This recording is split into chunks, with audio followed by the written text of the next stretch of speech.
Rock Jesus Royal family search.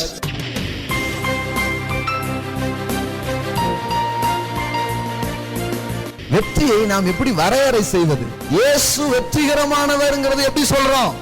இவ்வளவு துரோகங்களும் இவ்வளவு காரியமும் இழைக்கப்படும் என்று தெரிந்தும் தன் இருதயம் அதை பாதிக்காதபடி அவரிடத்தில் அன்பு செலுத்தக்கூடிய ஒரு பாதுகாப்போடு வாழ்ந்தாரே, அதுதான் அவருடைய வெற்றியாக இருக்கிறது.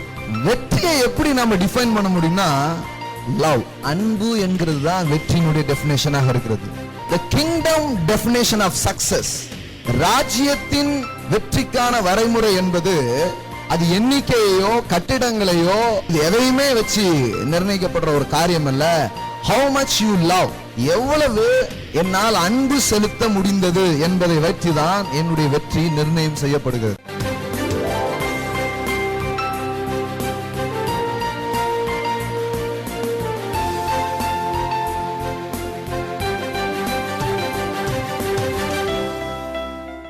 Praise God. கர்த்தர் நல்லவர். Amen. Praise God. இந்த வாரம் உறவுகளின் காரியங்களை, அந்த தொடர்ச்சியை மீண்டும் தொடரும்படி சில காரியங்களை பேச போறேன். எல்லாவற்றிலும் நீர் மேலானவர். படிப்போமா? எல்லாவற்றிலும் நீர் மேலானவர். இன்னும் சில வரிகள்லாம் இருக்கு. ஆண்டவரை பாடுறோம். பாத்திரர் நீரே, நீரே பாத்திரர் அப்படின்லாம் என்ன பண்றோம்? பாடுறோம். வர்ஷிப் அப்படிங்கிறது தேவன் எவ்வளவு பெரியவர், தேவன் எவ்வளவு நல்லவர், தேவன் எவ்வளவு சிறந்தவர்னு சொல்றோம். நல்ல விஷயம்தான். ஆனா பாத்திரர் நீரே அப்படிங்கிறது வர்ஷிப்ல என்ன ரொம்ப முக்கியமா இருக்குது அப்படின்னு சொன்னா, தேவன் பாத்திரர் அப்படின்னு சொல்றதுல ஒன்னும் யாருக்கும் மாற்று கருத்து இல்லை. பாருங்க, எல்லாருக்குமே ஆமா அவர் பாத்திரர் தான், அவர் மேலானவர் தான், அவர் நல்லவர் தாங்கிறதுல ஒரு உடன்பாடு இருக்குது. ஆனா இப்ப என்ன முக்கியம்னா, அவர் பாத்திரர், ஆனா பக்கத்துல இருக்கிறவர் பாத்திரரா? இதுதான் இப்போ முக்கியமான கேள்வி. பாருங்க, பாத்திரர் நீரே அப்படிங்கிறது மட்டும் இல்லாம உங்க பக்கத்துல யார் இருக்கிறாரோ அவர் யாரு? பாத்திரர். அவர் யாரு? பாத்திரர். இப்போ ஆராதனைன்னா நம்ம என்ன நினைச்சிடறோம்னா, தேவனை உயர்த்துகிறது, தேவனை பெருசா சொல்றதுதான் வர்ஷிப் அப்படின்னு நம்ம நினைக்கிறோம். ஓகே, அது முக்கியமான காரியம்தான். ஆனா இன்னொரு ஆஸ்பெக்ட் இருக்கு. இன்னொரு ஆஸ்பெக்ட்ங்கிறத விட அதனுடைய அந்த அந்த முழுமையின் இன்னொரு பகுதி இருக்கிறது. அது என்ன? தேவன் எப்படி முக்கியம்னு நம்ம நினைக்கிறோமோ அது மாதிரி எப்போ மனுஷனும் முக்கியமானவன் நினைக்கிறோமோ அப்பதான் ஆராதனை கரெக்டா வருது. இல்லைன்னா அது கரெக்டான வர்ஷிப்ஸ் கிடையாது. இந்த ஆர்ட் கேலரிக்கெல்லாம் போயிருக்கீங்களா? ஓவியம்லாம் வரைஞ்சி வச்சிருப்பாங்க. ஓவிய கண்காட்சியெல்லாம் போயிருக்கீங்களா நீங்க? ஓவியங்கள்லாம் வரைஞ்சி வச்சிருப்பாங்க. போய் அப்படி நின்று பார்த்துட்டே இருப்பாங்க. இதுல அவர் என்ன சொல்ல வர்றாருன்னா அப்படின்ட்டு அப்படி நின்றுட்டே இருப்பாங்க. பார்த்துருக்கீங்களா ஓவியங்கள்லாம்? உங்களுக்கு யாருக்காவது அந்த மாதிரி பழக்கம் இருக்கா? பார்த்துருக்கீங்களா ஓவியங்கள்லாம்? எதுவுமே போறதே கிடையாதோ? நாங்க எங்க மூஞ்சியே கண்ணாடில நின்று பார்க்க மாட்டோங்க. படார்னு தலையை போட்டு படார்னு ஓடிடுவோம். இதெல்லாம் நீங்க என்ன சொல்றீங்க? நீங்க இயேசு சொல்றாரு பாருங்க, பூக்களை கவனித்து பாருங்கள். பூக்களை, நமக்கு அது டைம் கிடையாது. தட்ஸ் அவர் ப்ராப்ளம். நம்ம நினைக்கிறோம் ஏதோ பெரிய விஷயத்தை நம்ம செய்யல போல, அதனாலதான் பிரச்சனை. இல்ல இல்ல, நிறைய சின்ன சின்ன விஷயங்கள் செய்யறதே இல்லை. பூக்களை என்ன பண்ணுங்க? கவனித்து. ஏன் அப்படி சொன்னார்? சில விஷயத்தை பார்த்தா சில விஷயம் தெரியும். காகங்களை பாருங்கன்னு சொன்னாரு. அப்படி சொன்னாரு, கவனித்து பாருங்கள் அப்படின்னு சொன்னாரு. கிறிஸ்தவங்க நிறைய பேர் என்ன ஆயிட்டாங்கன்னா, எதையுமே நாங்க பாக்குறதா இல்லைங்க, கண்ணை மூடி பரலவம் போயிடலான் இருக்கிறோங்க. நாங்க நடக்கும்போது அப்படிதான் நடக்க விரும்புறோம். கண்ணை மூடிட்டு தான் நாங்க நடக்க விரும்புறோம். நாங்க எதையுமே என்ன பண்ண விரும்பல, பார்க்கவே விரும்பல அப்படின்னு சொல்லிட்டு அவங்க லைஃப் இருக்குது. ஆனா ஆண்டவர் சொல்றாரு, பூக்களை என்ன பண்ணு? கவனித்து பா. யாக்கோபு சொல்றாரு, கப்பலை பாருங்கள் அப்படிங்கிறாரு. உடனே பைபிள் மூடி வச்சுட்டு போய் பார்க்கணுமா பார்க்க வேண்டாமா?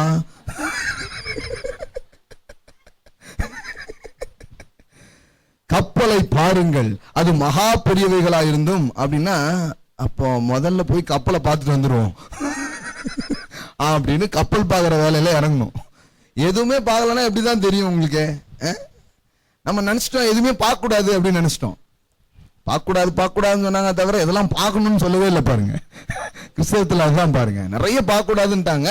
ஆனா இதெல்லாம் பார்க்கணுங்கிறது நிறைய நேரத்தில் என்ன பண்ணல, சொல்ல.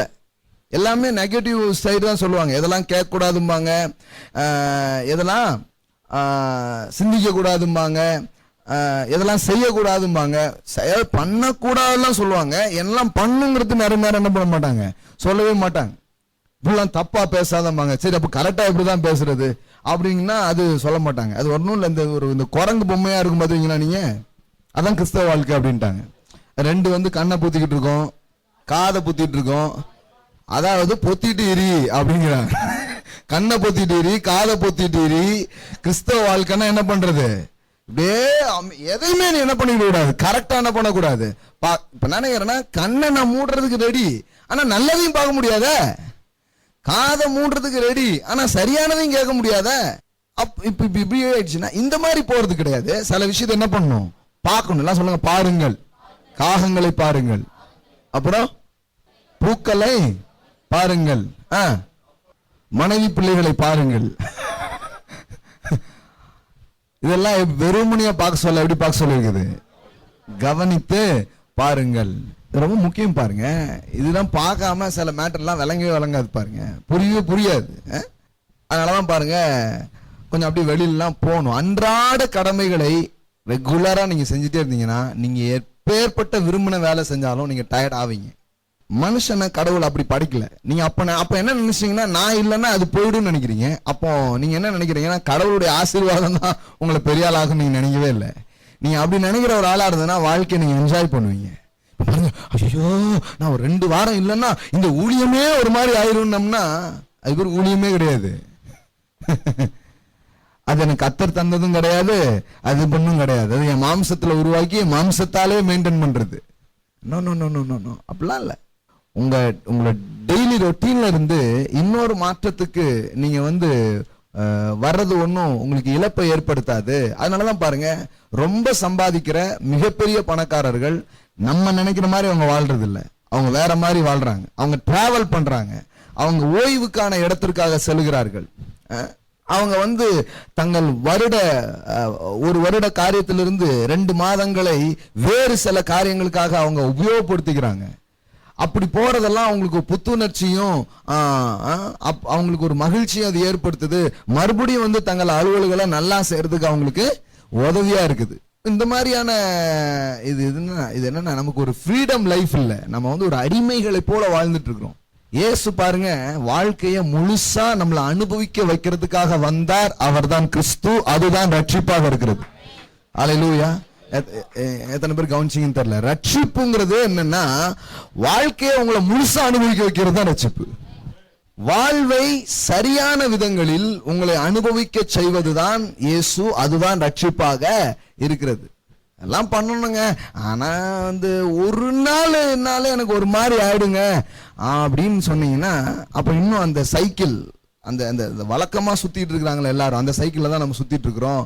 நம்ம இன்னொரு இதுக்கு வரல அப்படின்னு சொல்லிதான் அர்த்தம் பாருங்க. அப்ப நான் என்ன சொல்றேன்னா, ஆண்டவரே உங்களுக்கு உதவி செய்வார். ஏன்னா பாருங்க, சப்ஜெக்ட் அப்படியே மாறுது.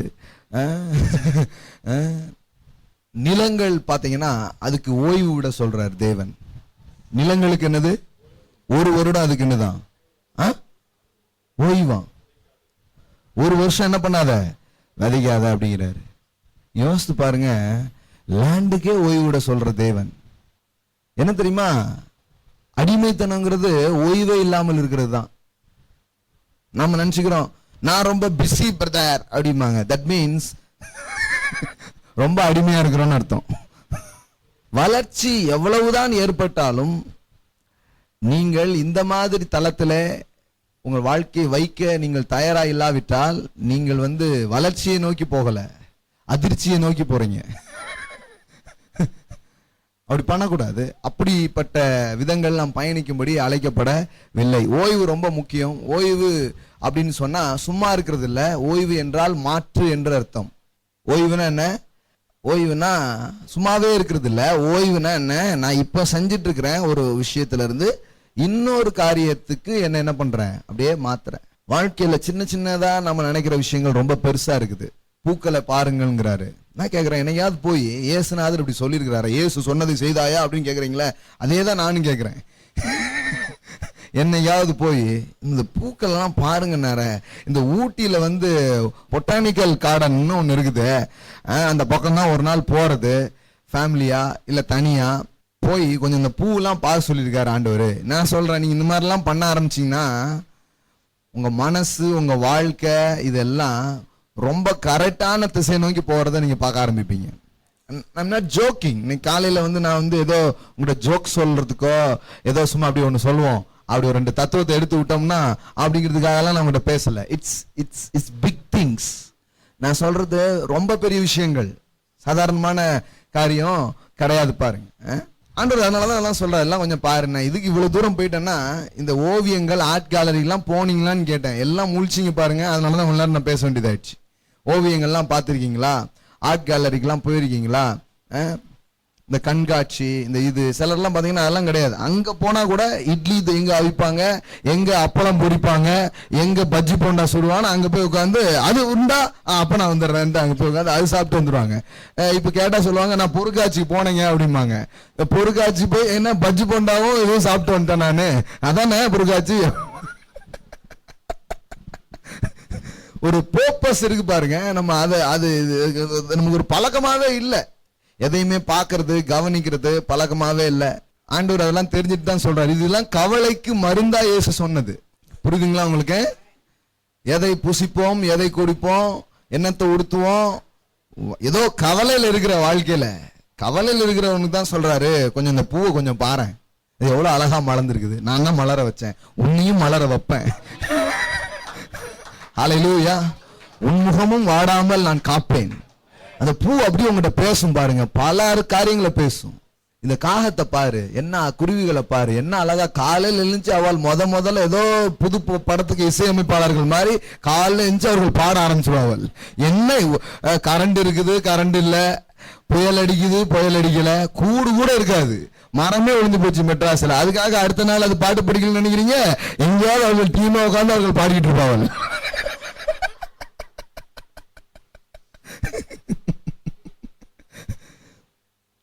நீங்க இதுல இப்படி உன் கூட போயிடுச்சு, இதே போயிடுச்சு, உனக்கு கவலை இல்லையான்னு நீங்க கவலையை நீங்க ஊத்துனாதான் உண்டு அதுக்கு. ஆனா அதுகள் பாத்தீங்கன்னா அப்படி தேவன் என்ன சொல்றாருன்னா, பாருப்பா, இதுக்கு ஒரு திராணியுமே அது கிடையாது. நாளைக்கு எங்க சாப்பாடு கழுகுன்னு அதுக்கு தெரியாது, நாளைக்கு என்ன பண்ணோன்னு ஒண்ணுமே தெரியாது. ஆனா கூட அது வாழ்வை ரொம்ப பூரணமா அனுபவிக்கு. நீ ஏன் சாயல்ல படைக்கப்பட்டு ஏன் இப்படி ஒரியா இருக்க, ஒரி பண்ணிட்டே இருக்கிற, வாழ்க்கையை ஏன் நன்றாய் அனுபவிக்கிறது இல்லைன்னு கேட்கிற. அப்ப அந்த மாதிரி மேட்டர் எல்லாம் இயேசு பேசிட்டு இருக்கும் போது தான் சொல்றாரு, கொஞ்சம் அப்படியே போ, 4 இடத்துக்கு போ, சும்மா உன் டெய்லி ரொட்டீன்ல இருக்காத, ஒரு சின்ன மாற்றம் உனக்கு செய். உங்க இருதயத்தையும் மனதையும் நீங்கள் எவ்வளவு புத்துணர்வோடு வைக்கிறீர்களோ அவ்வளவு நீங்கள் வெற்றிகரமான நபராக நீங்கள் இருப்பீர்கள். அல்லேலூயா. நான் சொல்லிட்டேன், உங்க வெற்றி இங்க இருந்தா வருது. பல 1000 முறை சொல்லிட்டேன் நான். சக்சஸ் பிகின்ஸ் எங்க? It's begins your heart, it's begins your mentality. தேவ வார்த்தைகளை இங்கு விதைக்கும் போது வெற்றி வருகிறது அப்படின்னு திரும்ப திரும்ப நான் சொல்லிட்டே இருக்கிறேன். நீங்க எவ்வளவு நீங்க வந்து ஒரு நல்ல எனர்ஜியா, ஒரு நல்ல பலனா நீங்க இருந்தீங்கன்னா நிறைய காரியங்கள் நீங்க பண்ணிடுவீங்க. ஆனா நாம நம்மளை நல்லாக்கிக்கிறதுக்கான காரியங்களை கம்மியா பண்ணிட்டு மற்றதெல்லாம் அதிகமா என்ன பண்ணிட்டே இருப்போம், செஞ்சுக்கிட்டே இருப்போம். எல்லாத்த விட நீங்க தான் ரொம்ப முக்கியம். பைபிள்ல போட்டுக்குது, வீட்டை விட அதை உண்டு பண்ணினவன் முக்கியமானவன். வீட்டுக்கு வெள்ளடிப்போம், வீட்டை சுத்தம் பண்ணுவோம், வீட்டுக்கு 1000 காரியம் பண்ணுவோம். ஆனா வீட்டை விட முக்கியமான நீங்க உங்களை நல்லா வச்சுக்கிறதுக்கு என்ன பண்றீங்க? நான் ஒண்ணுமே பண்றதே கிடையாது. கிறிஸ்துமஸ் வருது, வெள்ளடிப்போம், ஸ்டாரை போடு, அதை போடு, இதை போடுன்னு அதுல டென்ஷன் ஆகி வந்துடுவாங்க பேரு. ஓ அப்பா அப்படின்ட்டு இவன் இதெல்லாம் போடுறதே எதுக்காகதான், பார்த்தா ஒரு சந்தோஷம், ஒரு மகிழ்ச்சி, இதுக்காக தான். அப்புறம் அதே ஒரு டென்ஷனான காரியமா பண்ணிட்டு இருப்பாங்க பாருங்க. இதெல்லாம் சின்ன சின்ன மேட்ரு அப்படின்னு நீங்க நினைச்சிக்க வேண்டியது இல்லை. இதெல்லாம் நாம எப்படி என்ன மாதிரி பிலீஃப் சிஸ்டத்துல இருக்கிறோங்கிறத காட்டக்கூடிய ஒரு காரியமாக இருக்கிறது. ஸோ இந்த ஆர்ட் கேலரிஸ்லாம் நீங்க பாருங்க, ரொம்ப 15 நிமிஷம் சப்ஜெக்டுக்கு வெளியே பேசியிருக்கிறேன் நான். பாம்பேல பாத்தீங்கன்னா ஒரு ஆர்ட் கேலரி இருக்கு. அதில் என்ன பண்ணுவாங்கன்னா வருஷம் வருஷம் இந்த படம் வரைஞ்சி அதில் கொண்டு போய் என்ன பண்ணுவாங்க, வைப்பாங்க. இப்போ இந்த வருஷம் நான் ஒரு படம் வரைஞ்சிருக்கீங்க, அதில் வைக்கணும் அப்படின்னா ஒரு 5 வருஷம் கழிச்சு வாங்க அப்படிம்பாங்க. ஏன்னா அவ்வளோ புக்கிங்கில் இருக்கும் அது. அதில் வச்சா இந்தியா ஃபுல்லாக நம்மளுடைய ஓவியங்கள் எல்லாம் பேசப்படும், தெரியப்படும். அதில் நின்று நிறைய பேர் என்ன பண்ணுவாங்க, இந்த ஓவியத்தெல்லாம் கவனிப்பாங்க, பார்ப்பாங்க, இதெல்லாம் செஞ்சுட்டே இருப்பாங்க. அப்படி ஒருத்தர் உடைய ஓவியத்தை நீங்கள் பார்க்குறீங்க, ஒரு ஓவியத்தை பார்க்குறீங்க. இப்போ ரொம்ப நல்ல ஓவியம்னா வேற ஒன்றும் இல்லை, எங்கள் ஜோசுவா நீரிலாம் வரைகிறது தான் பெஸ்ட் ஓவியம். நீங்கள் பாருங்க, பெஸ்ட் ஓவியம் 10 லட்சம் ரூபா இது அப்படிமா, வேற ஒன்றும் இல்லை, அப்படியே ஒரு 4 கிறுக்கு கிறுக்குன மாதிரி இருக்கும். இது ஏன்ட கொடுத்தா நானே கிறுக்கி தந்துருப்பேனே, இதை 10 லட்சம் ரூபா கொடுத்தா நீ வாங்கின அப்படிங்கிற மாதிரி இருக்கும். அதுல பாத்தீங்கன்னா அப்படி இப்படின்னு நிறைய சொல்லுவாங்க. அப்படிதான் இருக்கும் பாருங்க. அது உண்மையில எனக்குமே தெரியாது. அது அந்த மாதிரி சிலருக்குலாம் அப்படி ஒரு இது இருக்கு.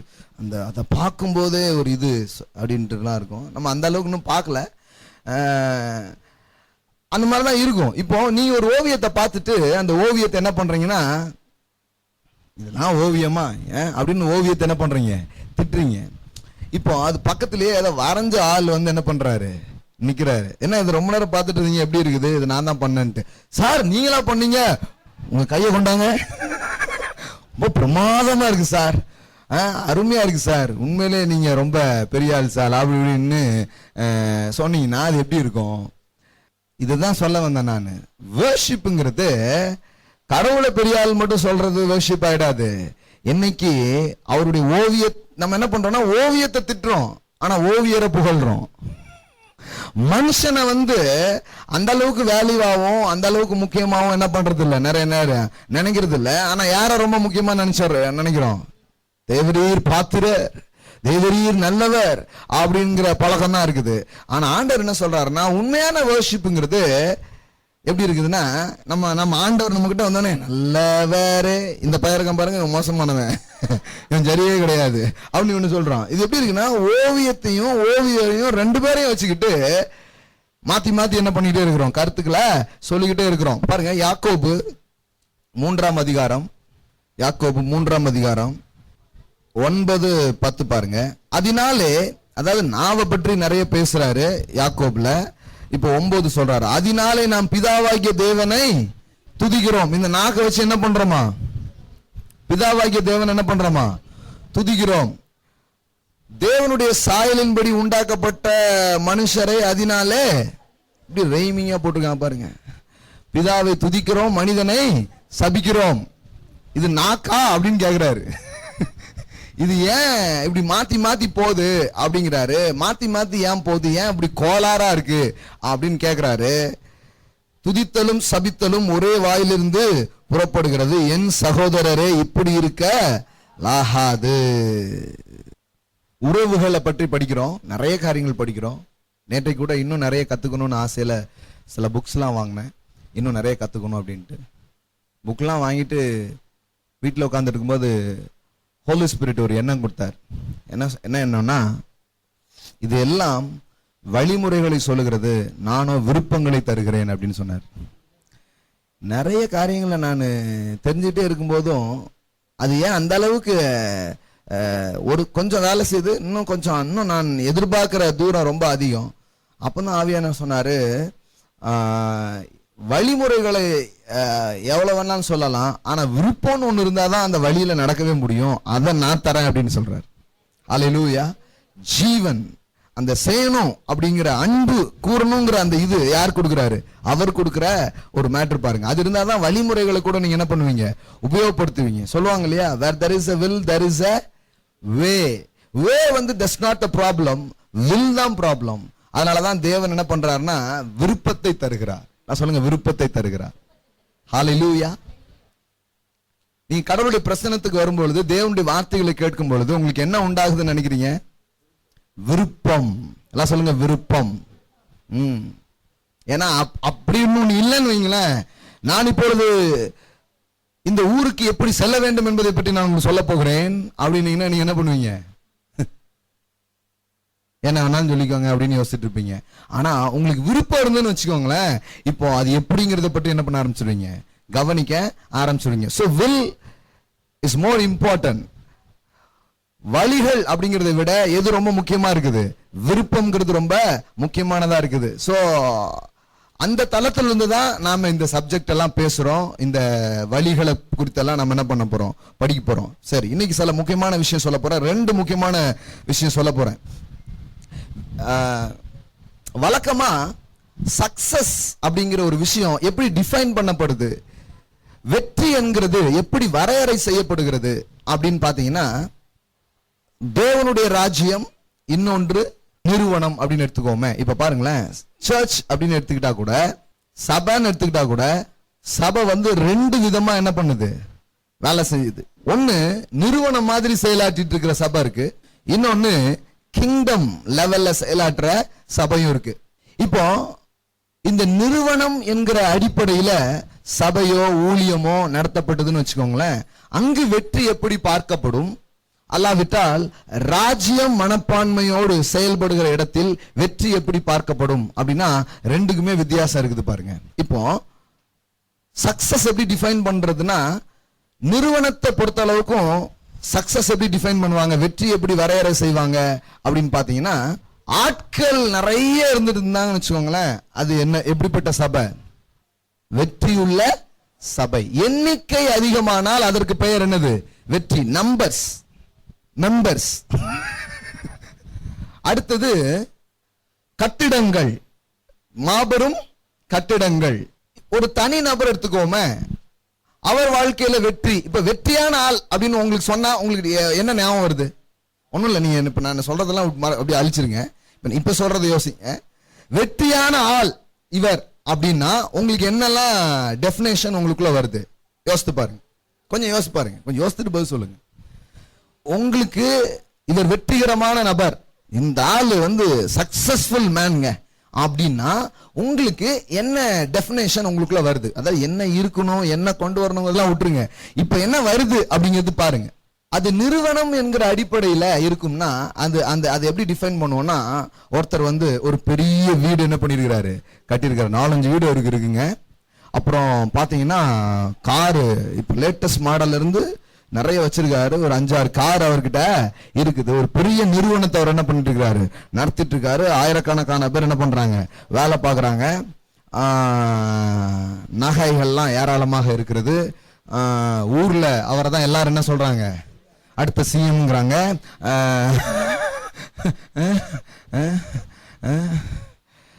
இல்ல, வெற்றியை ஹவு டு டிஃபைன் சக்சஸ், வெற்றியை நாம் எப்படி வரையறை செய்வது, எப்படி இருந்தா ஒருத்தர் வெற்றிகரமான ஆள், இதெல்லாம் நம்ம யோசிக்கிறோம். இதெல்லாம் இருக்கு. இப்போ இதெல்லாம் வந்து யாருக்கு இருக்கோ அவங்க தோல்விகரமான ஆள்னு நான் சொல்லல. ஹலோ, நீங்க அன்சைடு போயிடாதீங்க, நான் சொல்ல வரல. நான் என்ன சொல்ல வரேன்னா, ஹவு டு டிஃபைன் சக்சஸ். எண்ணிக்கையை வைத்து நாம் முடிவு செய்கிறோமா, அல்லது இடங்களை வைத்து முடிவு செய்கிறோமா, அல்லாவிட்டால் சாதனைகளை வைத்து நாம் முடிவு செய்கிறோமா, அல்லாவிட்டால் ஆட்களை வைத்து நாம் முடிவு செய்கிறோமா, இல்லாவிட்டால் பணங்களை வைத்து நாம் முடிவு செய்கிறோமா, எதை வைத்து இந்த வெற்றியை நாம் வரையறை செய்கிறோம்? ஹவு டு டிஃபைன், எப்படி இதை நாம டிஃபைன் பண்ண முடியும், எதை வச்சு நாம செய்கிறோம்? இப்போ எண்ணிக்கையின் அடிப்படையில் டிஃபைன் பண்றோம்னு வச்சுக்கோங்களேன். இயேசு கூட எத்தனை பேர் இருந்தாங்க? 12 டிசைபிள் இருந்தாங்க. அவர் சிலுவைக்கு போகும்போது எத்தனை பேர் இருந்தாங்க? ஒருத்தன் தான் இருந்தான். அவன் பேர் என்னது? யோவான். அப்போ இயேசுனுடைய ஒட்டுமொத்த ஊழியத்துல மிஞ்சினது என்னது? ஒருத்தன் தான், ஒரே ஒருத்தன் தான் இருந்தான். இப்ப இயேசுடைய மினிஸ்ட்ரி சக்சஸ்ஃபுல் மினிஸ்ட்ரியா, ஃபெயிலியரான மினிஸ்ட்ரியா? இயேசுனாலே சக்சஸ் தானங்க, அவரே ஃபெயிலியர் ஆக்கிட்டா எப்படி அப்படின்னு நமக்கு தோணுது. நான் என்ன கேட்கிறேன்னா, எப்படி அவர் மினிஸ்ட்ரி சக்சஸ்ஃபுல்னு சொல்றீங்க? எண்ணிக்கைங்கிற லெவல்ல பாத்தீங்கன்னா ஒரே ஒரு ஆளு தான் என்ன பண்றாரு, எண்டிங்ல நிக்கிறார். மீதி யாருமே இல்ல. அப்படியே ஒரு கூட்டம் வந்ததாக்கும், ஒரு ஊர் வந்ததாக்கும், திடீர்னு அப்படி ஆக்குதாக்கும், மழை ஃபுல்லா ஆட்கள் வந்தாங்களாக்கும், என்னெல்லாம பெரிய ஒரு இருந்தது, பெரிய பிரம்மாண்டங்கள்லாம் இருந்தது. இடையில கிராஸ் அப்படின்னு எல்லாம் கிராஸ் பண்ணி போயிட்டாங்க. பார்த்தா ஒரே ஒருத்தன் தான் இருக்கான், ஒரே ஒருத்தன் தான் கூடவே இருக்கான். இப்ப எண்ணிக்கையை அடிப்படையாக கொண்டு இயேசுவின் வெற்றியை நாம அளந்தால் அங்கு அவர் எப்படிதான் தெரிகிறார்? இஸ் a failure person அப்படின்னு தான் தெரிகிறார். அப்ப எப்படிங்க இயேசு ஜெயிச்சாரா ஜெயிக்கலையா, இயேசு வெற்றி பெற்றாரா வெற்றி பெறலையா, எப்படிதான் சொல்றது? ஹவு டு டிஃபைன், எப்படி இதை நாம இது பண்ண முடியும் அப்படின்னு சொன்னா பாருங்க, இது தேவனுடைய ராஜ்யத்துல எண்ணிக்கையை அடிப்படையாக கொள்றதோ இடங்களையோ இது எல்லாத்தையும் அடிப்படையாக வச்சோ வெற்றி நிர்ணயிக்கப்படுகிறது இல்லை. வெற்றியை எப்படி நாம நிர்ணயிக்க முடியும் அப்படின்னு சொன்னா இப்ப பாருங்களேன், இவ்வளவு பேர் ஓடி போன போதும், ஓடி போனதுக்கு அப்புறம் தான் இயேசுக்கு தெரியுமா முதல்ல தெரியுமா? என்னங்க, இவங்கெல்லாம் என்னை விட்டு ஓடி போயிருவாங்கன்னு அவருக்கு முதல்ல தெரியுமா? இல்ல பெரிய ஷாக்காய் உட்கார்ந்துட்டாரா? மனுஷன் கெட்டவன் நினைச்சேன், ஆனா இந்த அளவுக்கு இருப்பான்னு நினைக்கல அப்படின்னு அவருக்கு அதிர்ச்சி ஆயிட்டீங்களா? சரி, இவன்லாம் தன்னை விட்டு ஓடி போயிடுவான்னு தெரிஞ்சுதான் எல்லாத்துக்கும் விருந்து வச்சாரு. நான் என்ன கேக்குறேன்னா, உங்களை விட்டு கொஞ்சம் பேர் ஓடி போயிடுவாங்க அப்படின்னு தெரிஞ்சா அவங்களுக்கு நீங்க விருந்து வைப்பீங்களா? மருந்து வேணா வைப்பீங்க.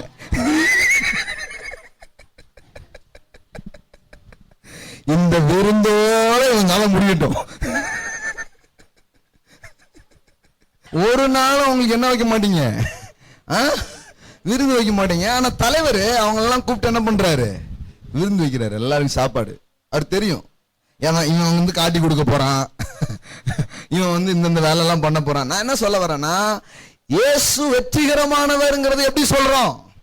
இவ்வளவு துரோகங்களும் இவ்வளவு காரியமும் இழைக்கப்படும் என்று தெரிந்தும் தன் இருதயம் அதை பாதிக்காதபடி அவரிடத்தில் அன்பு செலுத்தக்கூடிய ஒரு பாதுகாப்போடு வாழ்ந்தாரே, அதுதான் அவருடைய வெற்றியாக இருக்கிறது. விளங்குச்சா விளங்கலன்னு தெரியல, புரிஞ்சுச்சா உங்களுக்கு? வெற்றியை எப்படி நம்ம டிஃபைன் பண்ண முடியும்னா, லவ், அன்பு என்கிறது தான் வெற்றியினுடைய டெஃபினேஷனாக இருக்கிறது. How much you love. The kingdom definition of success.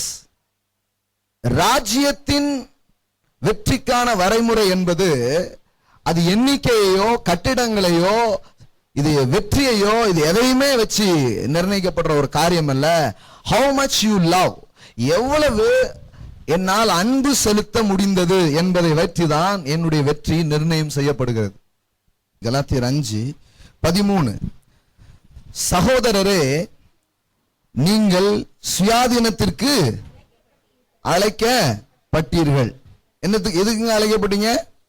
எல்லாம் சொல்லுங்க, சுயாதீனம். சுயாதீனம்னா என்ன? சிலர் பாருங்க, நமக்கு இந்த பைபிள்லே பெரிய ப்ராப்ளம் என்னன்னா, நம்ம யூஸ் பண்ற அன்றாட வேர்ட்ஸே இதுல இல்ல. எப்பமாவது இந்த வாரத்துல சுயாதீனம்னு யூஸ் பண்ணீங்களா? அது என்ன தினம் கேட்பாங்க நிறைய பேர். அப்படி ஒரு தினம் இருக்கா? அன்னைக்கு லீவ் உண்டா? பத்தியா, பைபிள்ல இருக்கிற அப்படி ஒரு தினத்துக்கு கூட லீவ் விடாம விட்டுருக்காங்க அப்படின்னு யோசிக்கிறவங்களா இருக்கிறாங்க. சுயாதீனம் புரியா மாட்டேங்குது இந்த வார்த்தை. சுயாதீனத்திற்கு அழைக்கப்பட்டீர்கள். இந்த சுயாதீனத்தை நீங்கள் மாம்சத்துக்கு ஏதுவாக அனுசரியாமல் அன்பினாலே ஒருவருக்கொருவர் ஊழியம் செய்யுங்கள். இப்போ கொஞ்சம் இந்த மெசேஜ் டிரான்ஸ்லேஷன்ல வாசிக்கலாம். எட்டிங்களா ஜாவா? கலேசியன்ஸ் 5:13 எல்லாம் சொல்லுங்க, ஃப்ரீ லைஃப். சுயாதீனத்துக்கு என்ன போட்டிருக்குது? எல்லாம் சொல்லுங்க, ஃப்ரீ லைஃப். முதல்ல இந்த ஃப்ரீ லைஃப்னா என்னன்னு தெரியணும். சுயாதீனம் அப்படின்னு நீங்க யூஸ் பண்ணிருக்கு இல்லையா? சுயாதீனம் அப்படின்னா அதுக்கு என்ன இங்கிலீஷ்ல போட்டிருக்குது? Free life. எல்லாம் சொல்லுங்க, ஃப்ரீ லைஃப். இயேசு கிட்ட எப்போ வந்தீங்களோ அப்பதான் ஃப்ரீ லைஃப். புரியல நிறைய பேருக்கு, இன்னும் புரியுது. நமக்கு இந்த ஃப்ரீ லைஃப்ங்கிறதுக்கான என்ன தெரியுமா? முன்னாடி நான் நல்லா ஃப்ரீயா இருந்தேங்க. எப்போ ஃப்ரீயா இருந்தேன், சும்மா அப்படியே இஷ்டத்துக்கு வாழ்ந்துட்டு இருந்தேன். 2 பாக்கெட் அடிப்பேன், 2 பாட்டில் குடிப்பேன், ஃப்ரீயா இருந்தேன் நானு. இப்போ ஏசப்பா பிள்ளை ஆயிட்டு இப்ப எப்படி ஆயிட்டேன்? அடிமை ஆயிட்டேன் அப்படிங்காங்க. ஒண்ணுமே புரியல. என்னப்பா சொல்ல வரீங்க? முன்னாடி ஃப்ரீயா இருந்தீங்க, இப்ப அடிமை ஆயிட்டீங்களா நீங்க? ஏன் நாம அதை ஃப்ரீ லைஃப்ன்ட்டும் இதை வேற மாதிரின்ட்டும் நாம ஏன் சொல்றோம் அப்படின்னு சொன்னா, நமக்கு இந்த ஃப்ரீக்கு டெஃபினேஷனே தெரியாது. இந்த ஃப்ரீ லைஃப்னா என்ன, ஃப்ரீடம்னா என்ன அப்படிங்கிறதுக்கான டெஃபினேஷனே தெரியல. பாருங்க, எனக்கு யூத் மீட்டிங்ஸ் இல்ல, ஆனா இப்ப சொல்றத கவனிங்க, எல்லாருக்குமே வழங்கும். வாலிபர்களுக்கு மட்டும் இல்ல, எல்லாருக்குமே வழங்கும். ஃப்ரீடம்னா என்ன? What is freedom? நம்ம என்ன நினைக்கிறோம்னா, அதுல போட்டிருக்கு பாருங்க, அந்த அந்த அதுல என்ன படிக்கிறோம், இதுல என்ன போட்டு, உங்கள் சுயாதீனத்தை மாம்சத்துக்கு ஏற்றுவாக அனுசரியாமல் அன்பினால் ஒருவருக்கொருவர் ஊழியம் செய்யுங்கள். அது எப்படி வருது அப்படின்னு சொன்னா, இங்கிலீஷ்ல அந்த மெசேஜ் டிரான்ஸ்லேஷன்ல எப்படி படிச்சோம், இந்த ஃப்ரீடத்தை தப்பா என்ன பண்ணாத, யூஸ் பண்ணாத, ரொம்ப கரெக்டா என்ன பண்ண ஆரம்பி, உபயோகிக்க ஆரம்பி அப்படின்னு இருக்குது. அதாவது இயேசுவுக்கு முன்னாடி வாழ்ந்தமே அந்த வாழ்க்கை ஃப்ரீ லைஃப் கிடையாது. என்னைக்கு இயேசு நம்ம வாழ்க்கையில வந்தாரோ அன்னைக்குதான் ஃப்ரீ லைஃப். ஹல்லேலூயா. அதற்கு முன்பாக வாழ்ந்தது அடிமைத்தன வாழ்க்கை. கிறிஸ்துவுக்குள்ள நம்ம என்னைக்கு வந்தோமோ அன்னைக்கு தான் நம்ம என்ன ஆயிட்டோம், சுயாதீனர்களா இருக்கிறோம். Free life. எல்லாம் சொல்லுங்க ஃப்ரீ லைஃப். நல்லா சொல்லுங்க ஃப்ரீ லைஃப். ஒரு 3 முறை சொல்லுங்க பார்க்கலாம். ஹல்லேலூயா. நம்ம என்ன நினைச்சிட்டோம்னா, அவுத்து விட்ட மாதிரி இருந்தா அது என்னது, ஃப்ரீ. அதனாலதான் எல்லாரும் என்ன பண்றாங்கன்னா, நான் முன்னாடி ஃப்ரீயா இருந்தேன் அப்படிங்கிறாங்க. பைபிள் சொல்லுது, இல்லப்பா இப்பதான் நீ எப்படி இருக்கிற, ஃப்ரீயா இருக்கிற. குமாரன் உங்களை விடுதலை ஆக்கி இருக்கிறாரு, நீங்க மெய்யாகவே விடுதலையா இருக்கிறீங்க அப்படின்னு சொன்னார். இதுக்கு முன்னாடி இருந்ததுக்கு பேரு ஃப்ரீ லைஃப் கிடையாது, இப்ப இருக்கிறதுக்கு பேர் தான் என்னது, ஃப்ரீ லைஃப். சரி, இந்த ஃப்ரீ லைஃப்னா என்ன? முதல்ல ஃப்ரீனா என்னன்னு சொல்றேன், அப்புறம் ஃப்ரீ லைஃப்னா என்னன்னு சொல்றேன். இந்த சுயாதீனம் அப்படிங்கிற வார்த்தை இருக்கு பாருங்க, அதுக்குதான் பைபிள்ல ஃப்ரீ அப்படிங்கிற வார்த்தை யூஸ் பண்ணிருக்குது. இப்போ நான் அடிக்கடி சொல்லுவேன், கட்டுப்பாடே இல்லாததற்கு பெயர் சுதந்திரம் அல்ல. உங்களை யாருமே கேள்வியே கேட்கறது இல்லைன்னா, அப்ப உங்களுக்கு யாருமே இல்லைங்களா, அனாதையா நீங்க அப்படின்னு கேட்க வேண்டியது இருக்கு. கரெக்டுங்களா? ஒரு பட்டம் விடுறான் ஒரு பையன், இப்போ அது உயர பறந்துட்டே இருக்கு. ஒருத்தர் வந்து சொல்றாரு, இந்த நூலை வச்சு இந்த பட்டத்தை ஏன் அப்படி கட்டுப்படுத்திக்கிட்டு இருக்க, அதை வெட்டி விட்டோம்னா இன்னும் பறக்கும்லாம் நல்ல அப்படின்னு. கெட்டி இருக்கிற நூலை அத்து விட்டா என்ன ஆகும்? என்னங்க, பட்டத்தை கெட்டி வச்சிருந்தேன்னு இவர் சொல்றாரு, பட்டத்தை கெட்டி வைக்கல, இந்த கட்டுப்பாடு தான் அதை உயர பறக்கவே வைத்தது. சோ நம்ம என்ன நினைக்கிறோம்னா, ஃப்ரீடம்னா என்ன நினைக்கிறோம்னா, அவுத்து விட்ட மாதிரி இருக்கிறதுக்கு பேர் என்னது, ஃப்ரீடம் அப்படின்னு நினைக்கிறோம். இல்லைங்க, அப்படி இருக்குதே கிடையாது. அதுக்கு பேர் சுதந்திரமே கிடையாது. ஒரு ரயில் பெட்டி, ரயில் இன்ஜின் தண்டுவாளத்துல போனாதான் சுதந்திரம். தண்டுவாளத்துல விட்டு வெளியே போச்சுன்னா என்னது, ரயில் என்ன ஆனது, இன்னைக்கு தடம் புரண்டது அப்படின்ட்டு. அதுதான் ஃப்ரீடம். சோ ஃப்ரீடம்னா நம்ம என்ன நினைக்கிறோம்னா, முன்னாடி வாழ்ந்த வாழ்க்கை நினைக்கிறோம். இல்ல, இப்போ வாழ்ற வாழ்க்கை தான் என்னது, ஃப்ரீடம் லைஃப். ஹல்லேலூயா. இப்போ வாழ்றதுதான் சுயாதீனமான வாழ்க்கை. இயேசு நமக்கு சுயாதீனமான வாழ்வை தந்திருக்கிறார். அப்படின்னா என்ன தெரியுமா? கரெக்டா சொல்றேன், இன்னும் என் டெஃபினேஷன் கரெக்டா முடியல. எதுக்குமே நீங்க அடிமை கிடையாது, அந்த மாதிரி வாழ்க்கையை அவர் உங்களுக்கு தந்திருக்கிறாருங்க. விளங்குச்சா விளங்கலன்னு தெரியலீங்களா? நான் அடிமை இல்லை. சுயாதீனம் என்ன? இயேசு தர சுயாதீனம் என்ன? எதுக்குமே நான் யாரு கிடையாது, அடிமையே கிடையாது. என் வாழ்க்கையில எந்த அடிமைத்தனமும் இல்லை. இயேசு என்ன பண்ணிருக்கிறாரு, விடுதலை ஆக்கியிருக்கிறார். இப்படி சொல்லும் போது மறுபடியும் நிறைய பேருக்கு என்ன ஞாபகம் வரும்னு நினைக்கிறீங்க? ஓ, அடிமை இல்ல அப்படின்னு சொன்னா அப்ப வந்து இவர் குடியில இருந்து என்ன பண்ணிருக்கிறாரு, விடுதலை இருக்கிறாரு. சிகரெட் அடிக்கிறது இருந்து விடுதலை இருக்கிறாரு. சினிமா பார்க்கறது இருந்து விடுதலை இருக்கிறாரு. இப்படி ஒரு 4-5 விஷயத்தை என்ன பண்ணிட்டே இருக்கிறோம், யோசிச்சுட்டே இருக்கிறோம். இல்ல, இந்த சுயாதீனம் என்பது என்ன? நாம உண்மையிலே விடுதலை அடைஞ்சிட்டோமா? அந்த விடுதலை அடைந்த சுயாதீன வாழ்க்கை என்பது எப்படி இருக்குங்கிற டெஃபினேஷன் உங்களுக்கு காட்ட போறேன். இங்க என்ன சொல்றாரு பாருங்க, அதை கரெக்டா அதை யூஸ் பண்ணுங்க அப்படின்னு சொல்லிட்டு, இனிமே தண்ணி அடிக்காதீங்க அப்படின்னு சொல்லல, இனிமே வந்து நீங்க வந்து இது பண்ணாதீங்க அப்படின்னு சொல்லல. ஏன்னா நம்ம விடுதலை நினைக்கிறதே இந்த 4-5 கெட்ட பழக்கம் வச்சிருக்கோம். இதுல இருந்து ஆயிட்டா விடுதலை. சிலருக்குலாம் அந்த கெட்ட பழக்கமே கிடையாது. அப்ப அவங்க விடுதலையே தேவையில்லைங்களா? வேதாகமோ ஒரு மனிதனின் விடுதலையை வந்து ரொம்ப மேன்மையா பேசி இருக்குது. நம்ம தான் ஒரு 4-5, சரி ஒருத்தர் குடிக்காம இருந்தா அவர் உடம்புக்கு நல்லது, அவர் வீட்டுக்கு நல்லது, நாட்டுக்கு நல்லதுன்னு சொல்ல முடியுமான்னு தெரியல. ஏன்னா அது நாட்டு சரக்கு.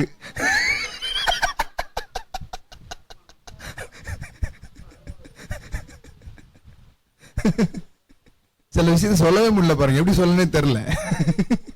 இந்த மாதிரி ஏதோ ஒரு 4-5 இருந்து வந்துட்டாரு, அதான் என்னமோ நான் என்ன ஆயிட்டேன், விடுதலை ஆயிட்டேனாக்கும் அப்படின்னு நினைக்கிறோம். கிடையவே கிடையாதுங்க. இதெல்லாம் வந்து மேட்டரே கிடையாது. இதெல்லாம் வந்து உங்களுக்கு ரொம்ப நல்லது, இந்த மாற்றம் வந்து உங்களுக்கு ரொம்ப உபயோகமானது. ஆனா கிறிஸ்துவுக்குள்ளான சுயாதீனம் சொல்லும் போது அது ரொம்ப ஹைங்க. அதெல்லாம் சொல்லவே இல்லை. அது என்ன சொல்ல போறேன், அது என்ன காட்டுறேன் பாருங்க. இப்ப பாருங்க 14வது வசனம். அதாவது 13 மறுபடியும் வாசிக்கிறேன். சகோதரர், நீங்கள் சுயாதீனத்துக்கு அழைக்கப்பட்டிருக்க. That means free life. அந்த ஃப்ரீ லைஃப, இந்த சுயாதீனத்தை நீங்கள் மாம்சத்துக்கு எதுவாக அனுசரியாமல் அன்பினாலே ஒருவருக்கொருவர் நீங்க ஃப்ரீ ஆக்கப்பட்டிருக்கீங்க. எதுக்கு நீங்க ஃப்ரீ ஆக்கப்பட்டிருக்கீங்க அப்படின்னு சொன்னா, அன்பு செய்வதற்காக நீங்கள் ஃப்ரீ ஆக்கப்பட்டிருக்கீங்க. மறுபடியும் புரிய வைக்கிறேன். உங்க புரிய வைக்கிறது தானே வேலையே. அதாவது இயேசு இஸ் a free man. இயேசு ஒரு ஃப்ரீ மேன். எப்படி அவர் ஃப்ரீ மேன்னா, நீ என்னவாகவும் இரு, அது என்ன பாதிக்கவே பாதிக்காது, நான் உன்னை அன்பு செய்வேன். Because I am a free man. Because I am a free man. உன்னுடைய ஆக்டிவிட்டி என்ன எதுவுமே பண்ணாது. I am a free man. அதான் சுயாதீனத்துக்காக அழைக்கப்பட்டவர்கள். சுயாதீன வாழ்க்கைன்னா அதுதான். பாதுகாக்கப்பட்ட இருதயம்.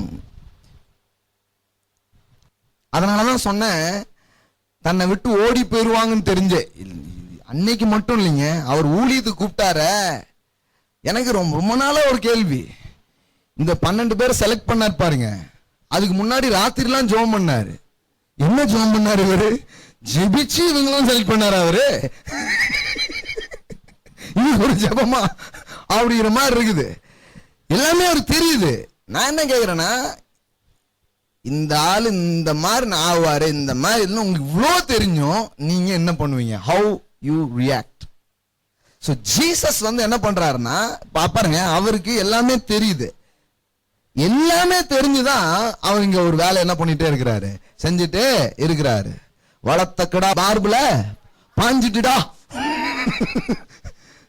நீங்க பாயாதுன்னு நினைச்சீங்க, ஆனா அவருக்கு பாயும் நினைச்சுதான் அவரு நல்லா எல்லாமே கொடுத்தாரு. அவர் சொல்றாரு, I am a free man. சுயாதீனம்னா என்ன அப்படின்னா, என்ன சுயாதீனம் அப்படின்னா, அந்த சுயாதீனம்ங்கிறது எதை நோக்கி போகுது, எப்படிப்பட்ட வாழ்க்கையை நோக்கி கூட்டிட்டு போகுதுன்னு சொன்னா, அன்பினாலே ஒருவருக்கொருவர் ஊழியம் செய்யுங்கள். I am free to love. நான் விடுவிக்கப்பட்டிருக்கிறேன் எந்த நிலையிலும் அன்பு செய்வதற்காக. அல்லேலூயா. எல்லாம் சொல்லுங்க, நான் விடுவிக்கப்பட்டிருக்கிறேன். I am free to love, to serve. சுயாதீனம்ங்கிறது என்னன்னா, நான் அன்பு செய்ய முடியும், சேவை செய்ய முடியும். Because I am free. Because I am free. அங்க பாருங்க, அததான் சொல்லுது பாருங்க. அன்பினாலே ஒருவருக்கொருவர் ஊழியம் செய்யுங்கள். உன்னிடத்தில் நீ அன்பு கூறுவது போல பிறனிடத்திலும் அன்பு கூறுவாயாக என்கிற இந்த ஒரே வார்த்தையினால் நியாயப்பிரமாணம் முழுவதும் நிறைவேறும். நீங்கள் ஒருவரை ஒருவர் நீங்க கரெக்டா படிங்க. 15வது வசனம், நீங்கள் ஒருவர் ஒருவர் கடித்து, நீங்கள் ஒருவரை ஒருவர் கடித்து பட்சித்தீர்களானால் அழிவீர்கள். அப்படி ஒருவர் ஒருவர் அழிக்கப்படாதபடிக்கு எச்சரிக்கையா இருங்கள். Don't bite. ஒருத்தர் என்ன பண்ணாதீங்க, கடிச்சு கொதறாதீங்க. ஏன்னா தேவன் உங்களுக்கு தந்த இந்த சுயாதீனம் என்பது உங்களுக்கு விளங்கிட்டா அப்படிங்கிறது எப்படி தெரிஞ்சுக்க முடியும்னா, ஒருத்தர் கடிக்க மாட்டீங்க, ஒருத்தர் அன்பு செய்வீங்க, ஒருத்தருக்கு ஊழியம் செய்வீங்க. அப்படிப்பட்ட லைஃப் உங்களுக்குள்ள வரும்போதுதான் நீங்க அந்த சுயாதீனத்தை கரெக்டா யூஸ் பண்றீங்கன்னு அர்த்தம். ஒருவர் உங்களிடத்துல நடந்துகிற மாதிரி தான் நீங்க அவங்ககிட்ட நடந்துக்கிறீங்கன்னா, you are still in the bondage. அததான் அடிமைத்தனம் பைபிள்ல போட்டிருக்குது. நம்ம ஆட்கள் பாருங்க, குடிக்கிற ஆள்களையும் இது பண்ண பெரிய அடிமை அப்படிங்கிறோம். அன்பு செய்ய முடியவில்லை என்றால் நீ அடிமை என்று வேதாகமம் சொல்லுகிறது. ஒருவருக்கு உதவி செய்ய முடியலன்னு சொன்னா நீ யாரு? அடிமை அப்படின்னு சொல்லுது. இயேசு இப்ப உனக்கு விடுதலை தரார். நீ நம்ம ஒரு விடுதலை கூட்டம் நடத்துவோம். அன்பு செய்ய முடியாதவர்களே ஆண்டவர் உங்களுக்கு விடுதலை தருகிறார். மற்றவர்களுக்கு உதவி செய்ய முடியாதவர்களே தேவன் அந்த சுயநல மனதிலிருந்து உங்களுக்கு விடுதலை தருகிறார். இதுதான் உண்மையான விடுதலை. நம்ம இனத்திலாம விடுதலைன்ட்டோம்.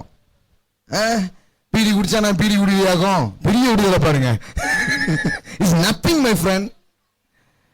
அது அவர் பாடிக்கு நல்லது.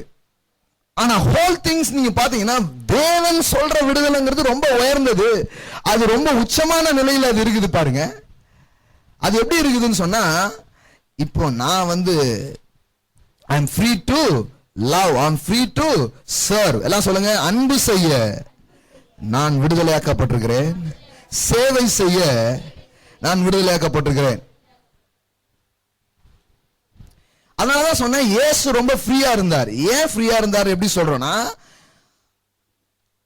அவரை சுற்றில இருந்தவர்கள் என்னென்ன பண்ணாங்களோ அது அவரை பாதிக்கவில்லை. தட் மீன்ஸ் அவருடைய ஹார்ட்ல அது எந்த பாதிப்பையும் என்ன பண்ணவே இல்லை, ஏற்படுத்தவே இல்லை. இந்த மாதிரி விடுதலைய நமக்கு அவர் தராருன்னு வேதாகமம் சொல்லுது. இதுதான் சுயாதீன வாழ்க்கையை நோக்கி போகிற ஒரு காரியம். சரி, இன்னும் கொஞ்சம் உள்ள போலாம். 1 யோவானுக்கு வாங்க. 1 யோவான் 3:9. தேவனால் பிறந்த எவனும் பாவம் செய்யான், ஏனெனில் அவருடைய வித்து அவனுள் தரித்திருக்கிறது. அவன் தேவனால் பிறந்தபடியினால் பாவம் செய்ய மாட்டான். திருவிவிலியமா படிங்க. ஓகே, படிங்க. இதனாலே தேவனுடைய பிள்ளைகள் இன்னார் என்றும். எதினாலே இல்ல, இது உனக்குள்ள கடவுளுடைய வித்து இருக்கு, கடவுளுடைய தன்மை அந்த ஆளுக்குள்ள போயிடுச்சு அப்படின்னு எதனால தெரிஞ்சுக்க முடியும்னு இங்க ஒரு டெஃபினேஷன் கொடுக்கிறார். தட் மீன்ஸ் அவன் வந்து இன்னையில இருந்து பொடி போட மாட்டான், ஏனென்றால் அவன் யார், தேவனுடைய பிள்ளை. பாம்பேலாம் பாருங்க, அங்கேயும் சொல்லுவாங்க தம்பாக்கு அப்படிம்பாங்க, அதுக்கு பேரு. இன்னையில இருந்து நான் தம்பாக்கு போட மாட்டேன்னு சொல்லு அப்படிம்பாங்க. அங்க ஒவ்வொரு கூட்டத்திலயும் அதான் கேட்கலாம். சரி, என் தம்பாக்க நான் தூக்கி போட்டுருந்தேன் அப்படின்னு வருவார். பாம்பேல சிப்பு. நம்ம ஊர்லயும் அதேதான். ஊருக்கு ஏதோ ஒரு 4-5 கெட்ட பழக்கம் இருக்கு. இந்த கெட்ட பழக்கத்துல இருந்து வெளியே வர்றதுதான் என்ன பண்ணிடுறாங்க, ரட்சிப்பு, விடுதலை அப்படின்னு வச்சிடறாங்க.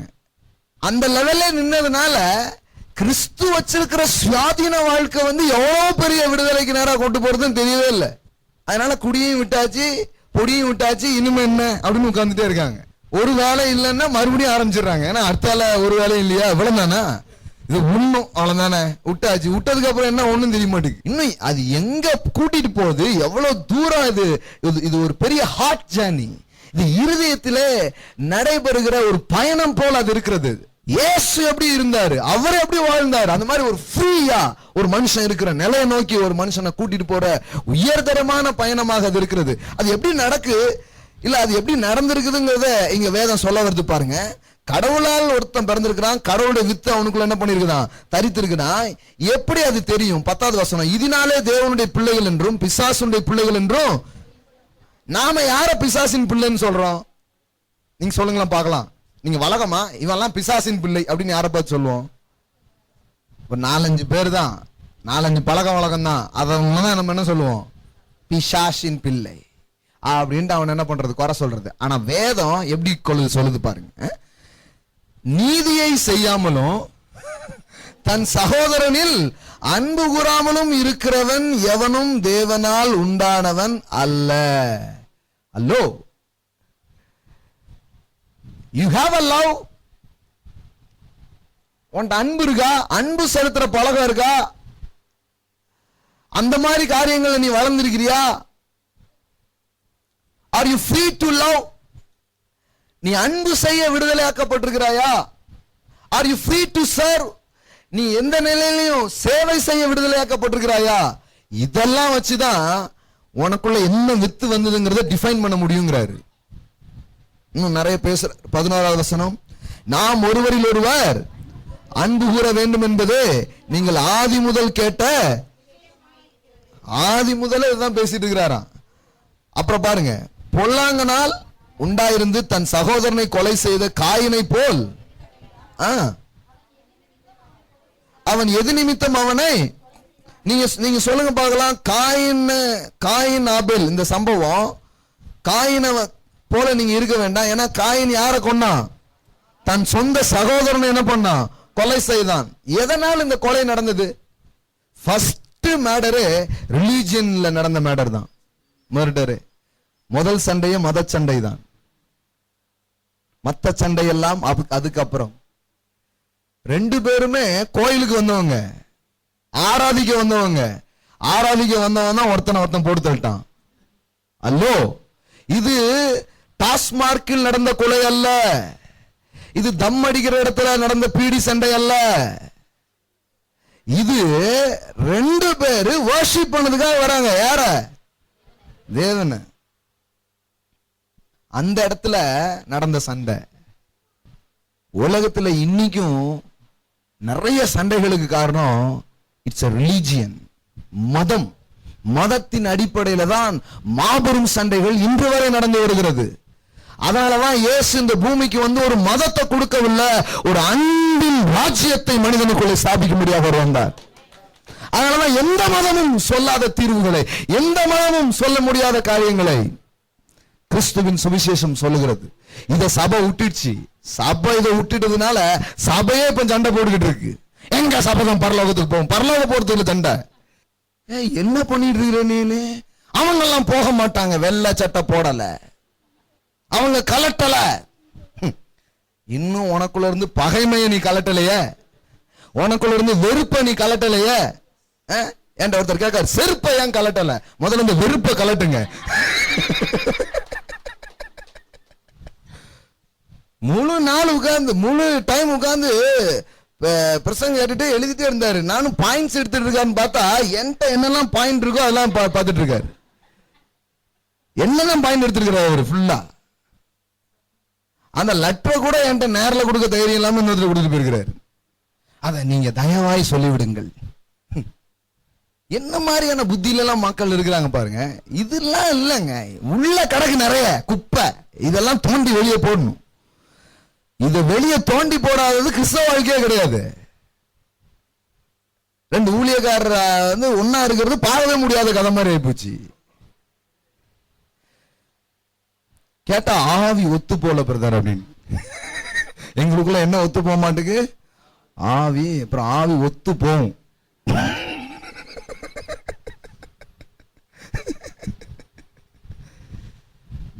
We are free to love. எங்களுக்கு துரோகம் செய்கிறவர்களையும் நேசிக்கவும் உதவவும் கிறிஸ்து ஒரு விடுதலையை கொடுத்திருக்கிறார். சொல்ல முடியும்னா அதான் சுயாதீனம். நீ என்ன பண்ணிட்டு போடா, உன்னை கட்டி அணைக்கவும் முத்த விடவும் எனக்கு ஒரு விடுதலையை இயேசு தந்திருக்கிறார். That's a freedom. கிறிஸ்து தந்த சுயாதீனம் என்னன்னே விளங்கல பாருங்க. வேற என்னலாம நினைச்சிட்டு இருக்காங்க. அதனாலதான் இன்னொரு சபைக்கு நீங்க போனாலே உங்களை நேசிக்க மாட்டாங்க. சில விஷயங்கள்லாம் நான் கேள்விப்படுறேன். ஐயோ, அடுத்த சபகாரங்கிட்ட அவங்க முகம் கொடுத்து பேசுறதே கிடையாது. எனக்கு என்னன்னா, அவன் சபைக்கே போகாம இருக்கலாம், அவன் கடவுளே இல்லைன்னு சொல்றான். He is my brother. தேவன் அவனை நேசிக்கிறார். அவ்வளவுதான். அவன் கடவுளே இல்லைன்னு சொல்லுங்க. That's not the matter. அவன் வரைந்த ஓவியம். நான் ஓவியரை புகழ்வேன் என்றால் ஓவியத்தையும் புகழ்வேன். ஏனென்றால் ரெண்டு ஒண்ணு. அதை புகழ்ந்துட்டு இதை நான் திட்ட முடியாது. ஏன்னா இதை திட்டினா அதை அவரை திட்டின மாதிரி. இது எவ்வளவு ஸ்டாண்டர்ட் லிவிங்கிறத பாருங்க. இது எவ்வளவு உயர்தரமான நிலையை நோக்கி ஒரு மனுஷனை எடுத்துட்டு போறதுன்னு பாருங்க. அப்ப முதல்ல நடந்த ஃபைட் எங்கதான் நடந்தது? வர்ஷிப் சென்டர்ல தான் நடக்குது. ஆராதிக்க போற இடத்துல தான் நடந்தது. மதத்தின் அடிப்படையில தான் அந்த சண்டை என்ன பண்ண நடக்க ஆரம்பிக்குது பாருங்க. அதனாலதான் பார்லிமெண்ட்ல சண்டை நடக்குங்கிறது எனக்கு ஆச்சரியத்தே தெரியல. ஏன்னா சபையிலே நடக்க. அல்லோ, அன்பின் தேவன் அன்பாகவே இருக்கிறோம். அவனுக்கு அந்த நம்பிக்கை எதுவுமே கிடையாது.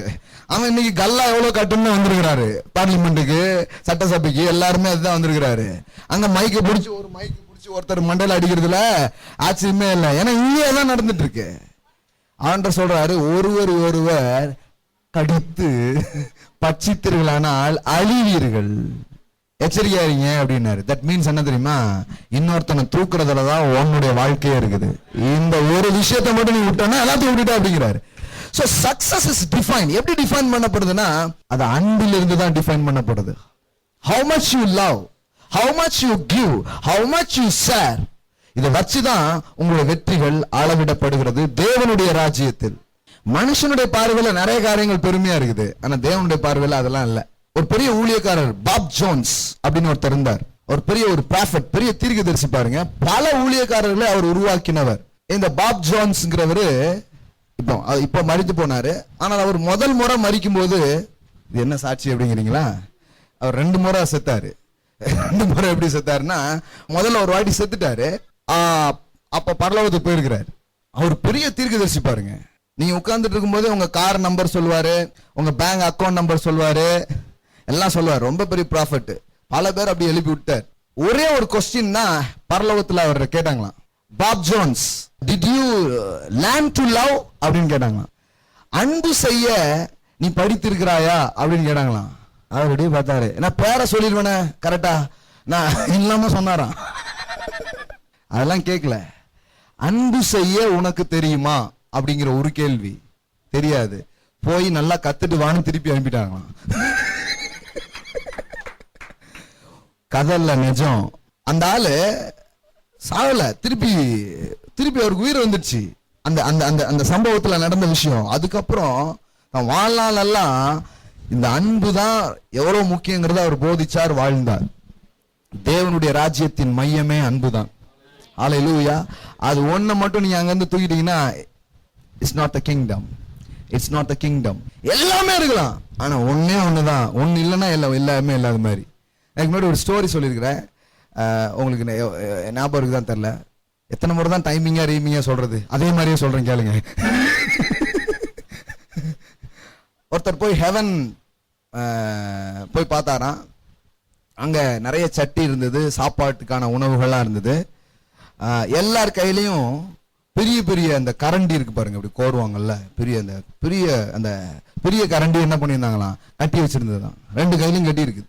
இப்படி பார்த்தாரு, சாப்பாடுலாம் இருக்குது, எல்லாம் கையிலையும் இருக்கு, கரண்டி கட்டி இருக்குது. சரி, இப்ப நரகத்துக்கு போலான்னு போனா நரகத்துலயும் அதே மாதிரி இருந்துதான். எல்லா வகையான சாப்பாடு எல்லா மாதிரி இருக்குது. அதே மாதிரி எல்லாரும் கையில என்ன கட்டி இருந்தாங்களாம், பெரிய கரண்டிலாம் என்ன பண்ணியிருந்தாங்களாம், கட்டி வச்சிருந்தாங்களாம். இவருக்கு என்னடா, அங்கேயும் சாப்பாடு இருக்குது, கரண்டிலாம் என்ன பண்ணிருக்காங்க, கட்டி வச்சிருக்காங்க, இங்கேயும் சாப்பாடு இருக்குது, கரண்ட்லாம் கட்டி வச்சிருக்காங்க, என்னதான் வித்தியாசம் அப்படின்னு நம்ம கரெக்டா பார்க்கணுமேனு பாக்குறாராம். எல்லாரும் நரகத்துல என்ன பண்றாங்கன்னா, இந்த கரண்டி இருக்குல்ல, அதை எடுத்து இப்படி ஊட்ட பாக்குறான், சாப்பிடவே முடிய மாட்டேங்குது. ஏன்னா அது இவ்வளவு நீளத்தில் இருக்கிறதுனால கையில கட்டி கரண்டி வச்சு அவன் வாயில என்ன பண்ண முடியல, ஊட்டவே முடியல. சரி, பரலோகத்துல என்னதான் நடக்குன்னு போய் பார்த்தா, அங்க இவர் அவருக்கு ஊட்டிட்டு இருக்கிறாராம், அவர் இவருக்கு ஊட்டிட்டு இருக்கிறாராம். இப்ப சாப்பாடு நடந்துட்டு இருந்துதான். புரிஞ்சுச்சா புரியலையான்னு தெரியல. இது ஒரு கதைன்னே வச்சுக்கோங்க. ஆனா இந்த மாதிரி மேட்ரு தான் கிங்டம் ஆஃப் காட். ஹல்லேலூயா. எல்லாம் சொல்லுங்க, அன்பு வெற்றியின் அடையாளங்களாக இருக்கிறது. அப்படிதான் சக்சஸ் என்ன பண்ண முடியும், டிஃபைன் பண்ண முடியும். சோ பாப் ஜோன்ஸ் அதுக்கப்புறம் பெரிய மாற்றப்பட்டதா அவர் சொல்றாரு. பரலோகம் என்னிடத்துல கேட்ட ஒரே கேள்வி, did you learn to love? அன்பு செய்ய படித்திருக்கிறாயா என்பதுதான் என்னிடத்துல கேட்கப்பட்ட கேள்வி அப்படிங்கிறார். வாழ்க்கையில நீங்க பல காரியங்கள் கத்துக்கலாம், ஆனா ரொம்ப கத்துக்க வேண்டிய விஷயம் ஒண்ணு இருக்குதுன்னா, லேர்ன் டு லவ். எல்லாம் சொல்லுங்க, லேர்ன் டு லவ். அன்பு செய்வதற்கு நாம் எவ்வளவு கற்றுக்கொள்றோங்கிறது தான் கிறிஸ்தவ வாழ்க்கையினுடைய வெற்றியின் காரியமாக இருக்கிறது. சரி, இப்ப நீ மேரேஜ், திருமணம், இந்த மாதிரி விஷயங்கள் எல்லாம் பெரிய செலவுலாம் நீங்க பண்றோம் இல்லையா? நிறைய செலவு. இப்ப என்ன நடக்குதுன்னு நினைக்கிறீங்க? மேரேஜ் குறைஞ்சது ஒரு 15 லட்சம் ரூபாய் இருந்தாதான் ஒரு மேரேஜ் என்ன பண்ண முடியும், நடத்த முடியும். மினிமம் பட்ஜெட் மாதிரி ஆயிடுச்சு இப்போ. அந்த மாதிரி மினிமம் பட்ஜெட்டுக்கு போயிட்டு இருக்கு. திருமணம் பெரிய செலவு பண்ணப்படுகிறது. அதுல பாத்தீங்கன்னா பல செலவுகள் இருக்கும். பொண்ணை டெக்கரேட் பண்றது, மாப்பிள்ளை டெக்கரேட் பண்றது, அதுக்கு இதுக்கு எல்லா பிரம்மாண்டங்களும் இருக்கும். ஆனா இவ்வளவு பிரம்மாண்டமா பண்ணி மேரேஜ் பண்ணிட்டு அதுக்கு பார்த்தா ஒன்ன உட்காந்து கடிச்சுக்கிட்டு இருக்கும். செலவு வேலையா 15 லட்சம் அப்படின்ட்டு. ஏன் தெரியுமா? இவ்வளவு செலவு பண்ணி இவ்வளவு பிரம்மாண்டங்கள்லாம் ஏற்படுத்தியாச்சு. ஆனா அன்பு செய்யறதுனா எப்படிங்கிறது இந்த 15 லட்சம் பட்ஜெட்ல வராத ஒரு மேட்ரு. என்ன கேட்டா, இந்த 15 லட்சத்துல ஒரு 2 லட்சமாவது எடுத்து தேவ அன்புல எப்படி வளருதுங்கிறத புத்தகமும் செமினாரும் அட்டன் பண்ணி ஒரு 2 லட்சத்தை இப்படி செலவு பண்ணியிருந்தாங்கன்னா உங்க லைஃப் ஃபுல்லா நல்லா இருக்கிற மாதிரி ஒரு காரியம் என்ன பண்ணிருக்கும், நடந்திருக்கும். ஏன்னா அதை கத்துக்கிறதே கிடையாது. நீங்க எல்லாத்தையும் கத்துப்பாங்க. வாழணும்னு ஆசை, ஆனா வாழ்க்கைக்கான ஏதாவது கத்துக்கிறீங்களான்னா கிடையவே கிடையாது. பாருங்க, So learn to love. எல்லாம் சொல்லுங்க, learn to love. சரி, இப்ப என்கிட்ட இப்ப இது தொடரலாம். இந்த 1 யோவான் பாருங்க, அதை கொஞ்சம் வாசிக்கிறேன். அப்புறம் இன்னொரு விஷயம் இருக்கு, சொல்றேன். இந்த சுயாதீனம் எந்தெந்த பகுதியெல்லாம் வருதுன்னு காமிக்கிறேன். என்ன போட்டிருக்குது பாருங்க. 12, பொல்லாங்கனால் உண்டாயிருந்து தன் சகோதரனை கொலை செய்த காயினை போல் இருக்க வேண்டாம். அவன் எது நிமித்தம் அவனை தன் கிரியைகள் பொல்லாதவைகளும் தன் சகோதரனுடைய கிரியைகள் நீதி உள்ளவைகளுமாய் இருந்ததின் நிமித்தம் தானே. என் சகோதரரே, உலகம் உங்களை பகைத்தால் படாதிருங்கள். நாம் சகோதரிடத்தில் அன்பு கூறுகிறபடினால் மரணத்தை விட்டு நீங்கி ஜீவனுக்கு உட்பட்டோம் என்று அறிந்திருக்கிறோம். சகோதரிடத்தில் அன்பு கூறாதவன் மரணத்திலே நிலை கொண்டு இருக்கிறான். இது full and full love is the matter. அன்புதான் காரியம். நீ தேவராஜ்யத்தில் இருக்கிற, எனக்கு தேவராஜ்யத்துல பல அனுபவங்கள் இருக்குது. ஹெவனுக்கெல்லாம் நான் அப்பப்போ போயிட்டு வருவேன், எல்லாமே நல்லது. I am speaking tongues is good. Holy laughter is good. வேற என்னென்ன ஸ்பிரிச்சுவல் எக்ஸ்பீரியன்ஸோ எல்லா எக்ஸ்பீரியன்ஸும் வாழ்க. எதுவுமே குறை சொல்றதுக்குரியது அல்ல. எல்லாத்தையும் நாம என்ன பண்றோம், நம்புகிறோம். ஆமென். அந்நிய பாஷை பேசுறதா இருக்கலாம், ஆவியின் நிறைவா இருக்கலாம், சந்தோஷத்தின் அபிஷேகத்தை அனுபவிப்பதா இருக்கலாம். இன்னும் கொஞ்ச நாள் கழிச்சு நம்ம பறந்தாலும் பறப்போம். அப்படியே பேசும்போது பறந்துட்டே பேசினாலும் பேசலாம். All thing possible. இதெல்லாம் இனிமே நடக்க போறதில்ல, ஆல்ரெடி நடந்த காரியங்கள். சர்ச் ஹிஸ்டரி போய் படிச்சு பாருங்க. பேசிட்டு இருக்கும்போது அப்படி மேல போயிடுவாங்க. அந்த மாதிரிலாம் வாழ்ந்துருக்கிறாங்க. பெரிய பெரிய காரியங்கள்லாம் என்ன வேணாலும் சாத்தியங்க. ஆனா எல்லா சாத்திய கூறுகளுக்கு நடுவுலையும் இருதயம் பக்குவப்பட்டதா என்பதுதான் முக்கியமான காரியமாக இருக்கிறது. ஆல் சூப்பர் நேச்சுரல் எக்ஸ்பீரியன்ஸ், எல்லா ஆவிக்குரிய அனுபவங்களும் ஒரு காரியம் இல்லாவிட்டால் அது ஒரு மாதிரி ஆயிடும். அது என்னன்னா, இருதயம் அன்பு கூற தயார் செய்யப்படாதது இருந்தால் எந்த எக்ஸ்பீரியன்ஸும் பிரயோஜனம் இல்லை. அதனாலதான் நிறைய பேர் டென்ஷன் ஆயிடுறான். இங்க வந்து மல்பரா சந்தர பௌதராங்க, வீட்டுல வந்து என்ன ஒரு மாதிரி பேசுறா, இங்க வந்து அப்படி இப்படி அவர் பெரிய ஒரு வரங்கள் பெற்றவர் போலலாம் பண்றாரு. ஆனா என்கிட்ட அன்பே என் வீட்டுக்காரரு காட்டுறதே இல்ல. மறுபடியும் நான் சொல்லிட்டேன், உறவுகள், அன்பு செய்யும் காரியங்கள், இதை வைத்துதான் உங்கள் ஆவிக்குரிய வளர்ச்சி அளக்கப்படுகிறது. தன் சகோதரனிடத்தில் அன்பு செய்யாதவன் எப்படிப்பட்ட ஆள்னு போட்டுருக்கு பாருங்க. அவன் யாரா இருக்கிறானா, மனுஷ கொலைபாதகனாக அவன் இருக்கிறான். 15, தன் சகோதரனை பகைக்கிற எவனும் மனுஷ கொலைபாதகனா இருக்கிறான். மனுஷ கொலைபாதகன் எவனோ அவனுக்குள் நித்திய ஜீவன் என்று அறிவீர்கள். அவர் தம்முடைய ஜீவனை நமக்காக கொடுத்ததினால் அன்பு இன்னதென்று அறிந்திருக்கிறோம். நாமும் சகோதரருக்காக ஜீவனை கொடுக்க.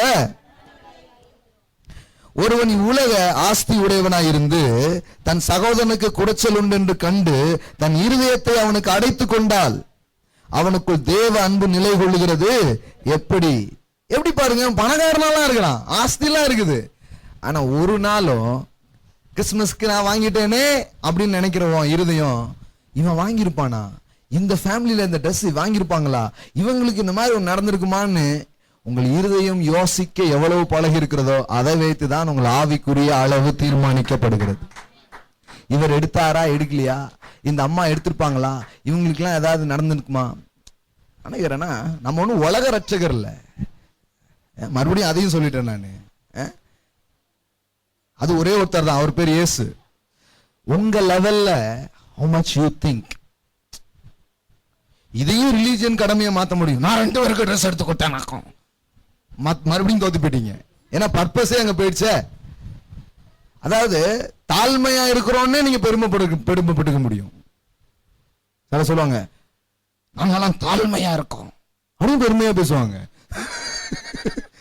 இதெல்லாம் கண்டுபிடிக்கிறது ரொம்ப கஷ்டம். நம்மளாம் அவங்கள மாதிரி கிடையாது, நாங்களாம் ரொம்ப தாழ்மை. பார்த்தாலே தெரியுது எவ்வளவு பெரிய தாழ்மைன்ட்டு.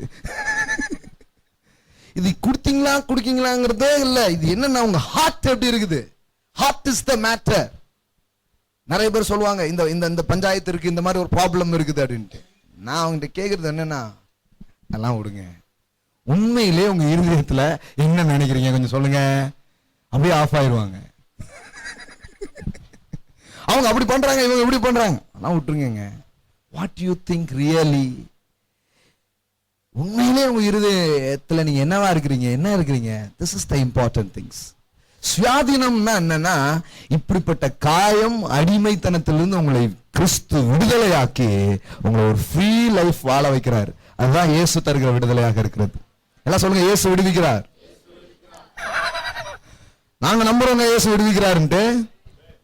ஹல்லேலூயா. நாங்க நம்பலாம்னு சொல்ல, நாங்க நம்புறோம், 100% நம்புறோம். இயேசு விடுவிக்கிறார். அன்பு செய்யாத தன்மைகளிலிருந்து விடுவிக்கிறார். உதவி செய்யாத மனப்பான்மையிலிருந்து விடுதலையாக்குகிறார். இதுதான் பெரிய விடுதலை. வெறும் குடியில இருந்தோம், ஏதோ பிசாசிட்ட இருந்து விடுதலை ஆயிட்டேன், அதெல்லாம் ஒண்ணுமே கிடையாது. பிசாசிட்ட இருந்து நீங்க விடுதலை ஆகுறது பெரிய விடுதலை நினைச்சிட்டு இருக்கீங்களா நீங்க? ஒண்ணுமே கிடையாது. It's nothing. ஏசப்பா நாங்க பிசாச விரட்டிட்டோம் அப்படின்னு ஓடி வராங்க. இவங்களும் சந்தோஷமா ஓடி வரான்ல. ஏசு அப்புறம் தம்பி என்னடா ஏதோ ஈய விரட்டிட்டு ரொம்ப பெருமையா பேசிட்டு இருக்கியப்பா. அது ஒண்ணுமே கிடையாது. நீ யோசிச்சு பாருங்க, அந்த சம்பவத்துல இயேசு வந்து அவர் சொன்னாரு, இந்த பிசாச விரட்டினதுக்காக சந்தோஷப்படாதன்னாரு. அது விடு, அது பெரிய மேட்டரே கிடையாது. It's simple things. ஆனா நம்ம அதுதான் பெரிய PhD ஆக்கி வச்சிருக்கோம். பிசாசு துரத்த முடியும் PhD. PhDயே கிடையாதுங்க, அதுக்கு அட்மிஷனே இல்ல, அது லோ கிளாஸ். இருதயத்திலே நீங்கள் வளருவதுதான் ரொம்ப முக்கியமான காரியமா இருக்கு. இயேசு சொன்னாரு, நீங்கள் ஒருவரில் ஒருவர் அன்பா இருப்பீர்கள், அதை கண்டு நீங்கள் என் சிநேகிதர்கள் என்று இந்த உலகம் அறிந்து கொள்ளும் அப்படின்னு சொன்னார். ஹல்லேலூயா. சரி, ஹவ் இதுக்குள்ள எப்படி ஜேர்னி பண்றது, இதுக்குள்ள எப்படி போறது? தெரியுது. சுயாதீனம் என்னன்னு தெரியுங்களா? நீங்க சுயாதீனமா இருக்கீங்களா இல்லையாங்கிறது இது வச்சுதான் தெரியணும். இல்லன்னா இயேசுவே இன்றைக்கு எனக்கு ஒரு விடுதலை தேவைன்னு கேளுங்க.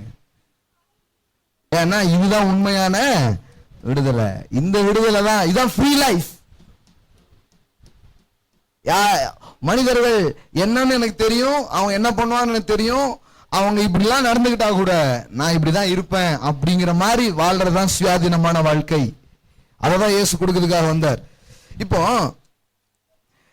இந்த இந்த எனக்கு விடுதலை தேவை அப்படின்னு சொல்லும் போது சிலருக்கு என்ன தோணும் அப்படின்னா, நாங்க ஆல்ரெடி என்ன பண்ணிருக்கிறோம், விடுதலை ஆக்கப்பட்டிருக்கிறோம். இயேசு இப்படி சொன்னார், சத்தியத்தை அறிவீர்கள், சத்தியம் உங்களை. உடனே என்ன சொன்னாங்க தெரியுமா யூதர்கள்? வாசித்து பாருங்க என்ன சொன்னாங்கன்ட்டு. யோவான், சத்தியத்தை அறிவீர்கள், சத்தியம் உங்களை விடுதலையாக்கும். யோவான் 8ஆம் அதிகாரம் 32 பாருங்க. சத்தியத்தை அறிவீர்கள், சத்தியம் உங்களை என்றார். அவர்கள் அவருக்கு பிரதியுத்தரமாக, நாங்கள் ஆபிரகாமின் சந்ததியாய் இருக்கிறோம், நாங்கள் ஒரு காலம் ஒருவனுக்கு விடுதலை ஆவீர்கள் என்று நீர் எப்படி சொல்கிறீர் என்றார். விடுதலை இவங்களுக்கு இப்போ விடுதலை ஆவீர்கள்ங்கிறதுக்கு பதிலா இப்ப என்ன சொல்லணும்னா, இவங்க அடிமையா இருக்காங்கிறத காட்டணும். ஏன்னா இவன் சொல்றான், நான் தான் இதுல அடிமை கிடையாதுங்க, நான் பிடிச்சிட்டு குடிக்கிறது இல்ல, நான் தண்ணி அடிக்கிறது இல்ல, நான் ரொம்ப கரெக்டா இருக்கிறேன். என்ன இப்ப அந்த மாதிரி ஆளை பார்த்து நீங்க விடுதலை ஆவீர்கள்னா எப்படி இருக்கும்? எனக்கு விடுதலை தேவையில்லைங்க, ஆல்ரெடி நான் இப்படிதான் இருக்கிறேன், விடுதலையா தான் இருக்கிறேன் அப்படிங்கிறாங்க. ஆனா ஆண்டவர் இப்ப இவங்களுக்கு இயேசு என்ன சொல்றாருன்னா, இப்ப விடுதலை உங்களுக்கு என்ன பண்ணுது, தேவைப்படுது. ஆனா நீங்க அடிமையா இருக்கீங்கிறதே உங்களுக்கு என்ன பண்ணல, தெரியல அப்படின்னு உங்களுக்கு காட்டுறேன் அப்படின்னு சொல்லிட்டு நிறைய விஷயங்களை அதுக்கப்புறம் என்ன பண்றாரு, பேசுறாரு. சரி, நான் சொல்றேன், ரொம்ப சிம்பிளா சொல்லி முடிக்கிறேன். உங்க ஹார்ட்ல இந்த மாதிரி அடிமைத்தனம் இருக்குது அப்படிங்கிறத சில சிம்டம் வச்சு என்ன பண்ண முடியும், தெரிஞ்சுக்க முடியும். இப்போ டாக்டர்கிட்ட போனவனே டாக்டர் என்ன பண்றாரு, என்ன செய்யுதுன்னு கேட்கிறாரு. இந்த மாதிரி ஒரு இந்த இடத்துல பெயினா இருக்கு, முதுகுல கொஞ்சம் சொறி எடுக்கு அப்படின்ட்டு பல சிம்டம்ஸ் நம்ம என்ன பண்றோம், சொல்றோம். இதெல்லாம் வச்சு அவர் என்ன பண்றாரு, ஓஹோ இந்த மாதிரி ஒரு டிசீஸ் இருக்கு அப்படின்ட்டு. அந்த மாதிரி கூட இந்த ஹார்ட் கண்டிஷனை கூட நம்ம நிறைய என்ன பண்ண முடியுமா, தெரிஞ்சுக்க முடியும். அதுவும் இந்த மாதிரி விஷயத்துல நாம தெரிஞ்சுப்பதற்கு நிறைய அடையாளங்கள் இருக்குது பாருங்க. பக்குவப்படாத இருதயம் என்ன பண்ணும் தெரியுமா, யாராவது ஏதாவது பண்ணும்போது முதல்ல இந்த உடனே கோவிச்சுக்கிற பழக்கம் அவங்களுக்கு இருக்கும். எடுத்த உடனே என்ன பண்ணிப்பாங்க, கோவிச்சுப்பாங்க. அப்போ அது அந்த லெவல்ல இன்னும் இருதயம் என்ன ஆகல, பக்குவப்படல. நம்ம ஒண்ணு சொல்லுவோம், அவங்களுக்கு ஒண்ணு கேட்கும். இருதயம் பக்குவப்படல. இல்லைன்னா எல்லாத்தையும் நியாயம் தீர்த்துக்கிட்டே இருப்பாங்க. அவங்க சரியில்லை, இவங்க சரியில்லை. நியாயம் தீர்க்குதுன்னா தெரியல உங்களுக்கு, லேபிள் குத்துறது. எல்லாத்துக்கும் என்ன குத்திட்டு இருப்பாங்க, லேபிள் குத்திட்டு இருப்பாங்க. அப்படி சரியில்லை, இப்படி சரியில்லை, இது சரியில்லை. இது எல்லாமே இந்த ஹார்ட்ல சரியான காரியம் நடக்காததுனால வருகிற ஒரு காரியமா இருக்குது பாருங்க. இதெல்லாம் உள்ள கிடக்குது. இதுல இருந்து வெளியில வர்றதுதான் சுயாதீனமாக இருக்கிறது. ஹல்லேலூயா. அதாவது நீங்க பெரிய கார் வாங்கிட்டீங்களா, பெரிய வீடு கட்டிட்டீங்களா, உங்க சபையில 10 லட்சம் பேர் இருக்காங்களா, நீங்க உலக ஊர்லயே உங்களதான் பெரிய ஆளுன்னு சொல்றாங்களா, இட்ஸ் நாட் தி திங்ஸ். கிங்டம்ல அது பெரிய வேல்யூவே கிடையாது. நம்ம தான் இன்னைக்கு உண்மையான பெந்தைக்கோஸ்தேங்க மாதிரி பிரசங்கம் பண்ணிட்டு இருக்கிறோம். அது உங்களுக்கு தெரியுமா? அதனாலதான் அங்க தங்கத்தை கீழே போட்டிருக்காங்க. ஹலோ, ஏன்னா அங்கு தங்கத்தை விட மேலான காரியங்கள் அநேகம் இருக்கிறது. That's a kingdom of God. ஆனா நம்ம இந்த இதை கூட இன்னும் தொட விடல. அதான் காரியம். அதனாலதான் நான் ப்ராஸ்பரிட்டி என்ன பண்றோம், பேசுறோம். ஆனா ரியல் ப்ராஸ்பரிட்டி எங்க இருக்குதுன்னா உங்க ஹார்ட்ல நடக்கிற ஒரு காரியம். எபேசியர் 4ஆம் அதிகாரம் 20 இருந்து பாருங்க. இது எப்படி நாம செயல்படுத்த முடியும்னா, இயேசுவை பார்த்தா தான் செயல்படுத்த முடியும். இல்ல அவர்கிட்ட தான் இதை நம்ம என்ன பண்ண முடியும். அவர் எப்படிதான் செயல்படுறார். 20, நீங்களோ இவ்விதமாய் கிறிஸ்துவை, இல்ல கிறிஸ்துவை நம்புறது ஒண்ணு இருக்கு, கிறிஸ்துவை ஏத்துக்கிறதுன்னு ஒண்ணு இருக்குது, கிறிஸ்துவை கற்றுக்கொள்றதுன்னு ஒண்ணு இருக்குது. ஹலோ, விளங்குதா? நான் இயேசுவை நம்புறேங்க, இயேசுவை கற்றுக்கொண்டீர்களா? எப்படி இருக்கு, எப்படி எப்படி வசனம் சொல்லுது பாருங்க. நீங்களோ இவ்விதமாய் கிறிஸ்துவை. அப்ப கிறிஸ்துவ வேற எப்படிலாமோ நிறைய பேர் கத்துக்கிறாங்க, வேற வேற மாதிரி. இவ்விதமாய் கற்றுக்கொள்ளவில்லைன்ட்டு ஒரு விதத்தை பத்தி என்ன பண்றாரு அங்க அவர் சொல்றாரு. என்ன மாதிரியான விஷயம் அங்க சொல்றாரு பாருங்க. 21 இருந்து பாருங்க. இயேசுவினிடத்தில் உள்ள சத்தியத்தின்படி நீங்கள் அவரிடத்தில் கேட்டறிந்து அவரால் போதிக்கப்பட்டீர்களே, அந்தபடி முந்தின நடக்கைக்குரிய மோசம் போக்கும் இச்சைகளாலே கெட்டு போகிற பழைய மனுஷனை நீங்கள் கலைந்து போட்டு உங்கள் உள்ளத்திலே புதிதான ஆவி உள்ளவர்களாகி மெய்யான நீதியிலும் பரிசுத்தத்திலும் தேவனுடைய சாயலாக சிருஷ்டிக்கப்பட்ட புதிய மனிதனை. எப்படி இந்த லவ்ல நீ ஆப்ரேட் ஆக முடியும்? நீ ஒரு புது சிருஷ்டிங்கிறத புரிஞ்சுக்கோ. பழைய மனுஷன் உன்கிட்ட இல்ல, நீ யாரா இருக்கிற, யூஆர் a நியூ கிரீச்சர். நீ ஒரு புது சிருஷ்டி, ஒரு புது ஆளுங்கிறத நீ என்ன பண்ணிக்கோ, தெரிஞ்சுக்கோ அப்படிங்கிறாரு. 25, அன்றியும் நாம் ஒருவருக்கொருவர் அவங்களா இருக்கிறபடினால் பொய்யை கலைந்து அவனவன் பிறனுடன். இந்த சுயாதீனத்துல இரண்டாவது ஒரு விஷயம், முதல் நீங்கள் சுயாதீனத்தை சரியாக உபயோகப்படுத்துகிறீர்கள் அப்படின்னா அது எந்த விதத்துல ஆக்ட் ஆகும்னா லவ். எல்லாம் சொல்லுங்க, லவ். இரண்டாவது, பொய்யிலிருந்து நீங்கள் விடுதலையாக இருப்பீர்கள். ஹலோ, எப்படி போட்டிருக்குது பாருங்க. ஒருவரில் ஒருவர் என்ன பண்ணுவீங்க, ஒருவர் அவங்களாய் இருக்கப்படியால் பொய்யை கலைந்து அவனவன் பிறனுடனே. எல்லாம் சொல்லுங்க, பொய்யை கலைந்து. ஏன்னா அது மேக்கப், அதனாலதான் கலைந்து இருக்கு. கலைந்து அவனவன் பிறனுடன் என்ன பேச கடவன், மெய்யை பேச கடவன். பாருங்க, சுயாதீனத்தினுடைய முதல் அடையாளம் ஃப்ரீ டு லவ். இரண்டாவது அடையாளம் தைரியமா நீங்க உண்மையை பேசுவீங்க. அதான் சுயாதீனம். அல்லேலூயா. இயேசு தன் வாழ்நாளிலே அவர் பொய் சொல்லும்படியா இல்ல பொய்ய பேசும்படியா ஒரு சம்பவமும் அவருக்கு வரல. ஒரு இடத்துல கூட அவர் அதை யூஸ் பண்ணல. ஏன் தெரியுமா? he dared to speak truth. அவர் உண்மையை பேச தைரியம் உள்ளவராக இருந்தார். இது எப்படிங்க? இது ஏன் அப்படின்னா, நான் சொல்றேன், இதுக்குள்ளதான் ரியல் பிளெஸிங்ஸ் இருக்குன்னு உங்களுக்கு காட்டுறேன். இதுக்குள்ளதான் ரியலான விஷயங்கள் இருக்குதுன்னு காட்டுறேன். இது ஹெவனுக்கு நீங்க போறதுக்கான படிகள் கிடையாது, ஹெவனை இங்க கொண்டு வரதுக்கான படிகளை நான் பேசிட்டு இருக்கிறேன். விளங்குதுங்களா? நீங்க ஹெவனுக்கு போறதுக்காக இதெல்லாம் பண்ணீங்கன்னா போவீங்க, அது நான் பேசல. No no no no no. I am already blessed, I am already healed, I am already forgiven, I am already seated with Christ. இப்ப மேல உட்கார்ந்துகிட்டு அந்த ஊர் எப்படி, அந்த ஊர் பழக்க வழக்கம் என்ன, கலாச்சாரம்னு உங்களுக்கு சொல்லி கொடுத்துட்டு இருக்கிறேன் நான். விளங்குதுங்களா? நம்ம ஆளுக்கள் இதே மேட்டர் பேசியிருப்பாங்க. எப்படி பேசியிருப்பாங்கன்னா பிளேட் அப்படியே மாத்திடுவாங்க. ராமு சோமு என்று 2 பேர் இருந்தான், ஒருவன் பொய் சொன்னான், ஒருவன் இப்படி பண்ணான். இந்த சின்ன வயசுல இருந்து இந்த மாதிரி ஏதாவது ஒரு கதையே சொல்லி என்ன சொல்லிருக்கிறாங்க, பொய் சொல்லாத அப்படின்னு இருக்கிறாங்க. இது என்ன புது கதையா? இல்ல, இது என்ன மாதிரி இருதயத்திலிருந்து வருது, இது என்ன மாதிரி ஒரு விஷயங்கிறது நீங்க கரெக்டா புரிஞ்சுக்கோங்க. புரிஞ்சா இது சரியா உங்களுக்கு விளங்க ஆரம்பிக்கும். இயேசு மனுஷங்க கிட்ட அன்பு செய்கிற விடுதலை அவருக்கு எப்படி இருந்ததோ அது போல மனுஷனை பத்திய பயம் அவருக்கு கிடையவே கிடையாது. அதனால எப்பவுமே என்னதான் பேசினாரு, உண்மைதான் பேசினார். பொய்ய களைஞ்சிட்டார். பொய்யே இல்லை, உண்மைதான் பேசினார்.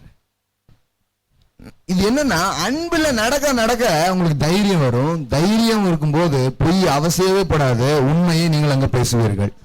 ஹல்லேலூயா. சரி, இது எப்படி பாசிபிள் ஆகும் அப்படின்னா, அந்த வசனத்தை திருப்பி படிக்கணும் பாருங்க. பாருங்க, நான் வெறும் இது இப்படி இப்படி இப்படி இருக்கு, நீங்கள் இப்படி இருக்கிறீர்கள் அப்படிலாம் சொல்லல. இது எப்படி ரியாலிட்டி ஆகுறதுங்கிறதா நம்ம பிரசங்கமே. சரிங்களா? இப்ப பாருங்க 25 பாருங்க. அன்றியும் நாம் ஒருவருக்கொருவர் அவயங்களா இருக்க. இந்த வார்த்தையை விட்டீங்கன்னு வைங்களேன், இப்ப அடுத்தால நான் சொல்றது உங்களுக்கு பிரமாணம் மாதிரி இருக்கும். இதை கரெக்டா புரியுங்க. நாம் ஒருவருக்கொருவர் எப்படி இருக்கிறோம், அவயங்களா இருக்கிறபடினால் பொய்யை கலைந்து அவனவன் பிறனுடனே மெய்யை பேச கடவன். அதாவது அன்பா இருக்கட்டும், உண்மையான வார்த்தைகளை பேசுறதா இருக்கட்டும், இந்த ரெண்டுமே எங்கு இது நடைமுறைக்கு வருது, எங்க நீங்க கரெக்டா பண்ண முடியும் அப்படின்னு சொன்னா, இப்ப பாருங்க, மீட்டிங்க்கு நீங்க போறீங்க. மீட்டிங்ல என்ன நடக்கும், ஒருத்தர் பிரசங்கம் பண்ணுவாரு, நீங்க என்ன பண்ணுவீங்க, கேப்பீங்க, கேட்டு காணிக்கை கொடுத்துட்டு என்ன பண்ணிடுவீங்க, போயிடுவீங்க. ஆனா சபை மீட்டிங் நடத்துற இடம் கிடையாது. சபை என்ன தெரியுமா, இங்க ஒருத்தர் யாரா இருக்கிறோமா, அவயமா இருக்கிறோமா. இது மீட்டிங் அட்டெண்ட் பண்ணிட்டு போற இடம் இல்ல, இங்க யாரா இருக்கிறோம், அவயமா இருக்கிறோம். ஆனா நிறைய பேருக்கு அவயமா இருந்தா என்ன, இங்க ஒருத்தரோட என்ன பண்ண வேண்டியது இருக்குது, இணைய வேண்டியது இருக்கிறது, பேச வேண்டியது இருக்கிறது, பழக வேண்டியது இருக்கிறது. அதாவது வேற ஒண்ணும் இல்ல, உபதேச தளத்தில் இந்த பிரச்சனை கண்டுகொள்ளப்படுகிறதே இல்லை. ஆனால் உறவு தளத்தில் இது வெளியில வந்தே தீரும். உங்களுக்கு எல்லாம் சொல்லுங்க, உபதேச தளம், உறவு தளம். சபை நிறைய இடத்துல, அல்லது குடும்பங்கள், சபை மட்டும் இல்ல, எல்லாமே உபதேச தளத்துல நாம் இருக்கிற வரைக்கும் அது சேஃபா இருக்கும். ஆனா உறவு தளம் வரும்பொழுது உள்ள இருக்கிறதெல்லாம் வெளியில வந்துடும். வெளியில வந்தாதான் சுகமாவீங்க. ஹலோ, உங்களுக்கு உள்ள என்ன இருக்குங்கிறத வெளியே கொண்டு வருது எங்க நடக்கும்னா உறவுகள் தான் நடக்கும். சிலர் கூட பழகவே மாட்டாங்க. ஏன் தெரியுமா, நான் கண்டுபிடிச்சிட்டேன், யாருக்கிட்டையும் பழக மாட்டாங்க. ஏன் தெரியுமா, இவங்க யாருன்னு தெரிஞ்சிருங்க தான். ஆனா நீங்க பழகாட்டானாலுமே எனக்கு தெரியுமே. யாரு கூடயும் டச் வச்சு கூடாது, யாரு கூடயும் யாரையும் அனுமதிக்க மாட்டாங்க.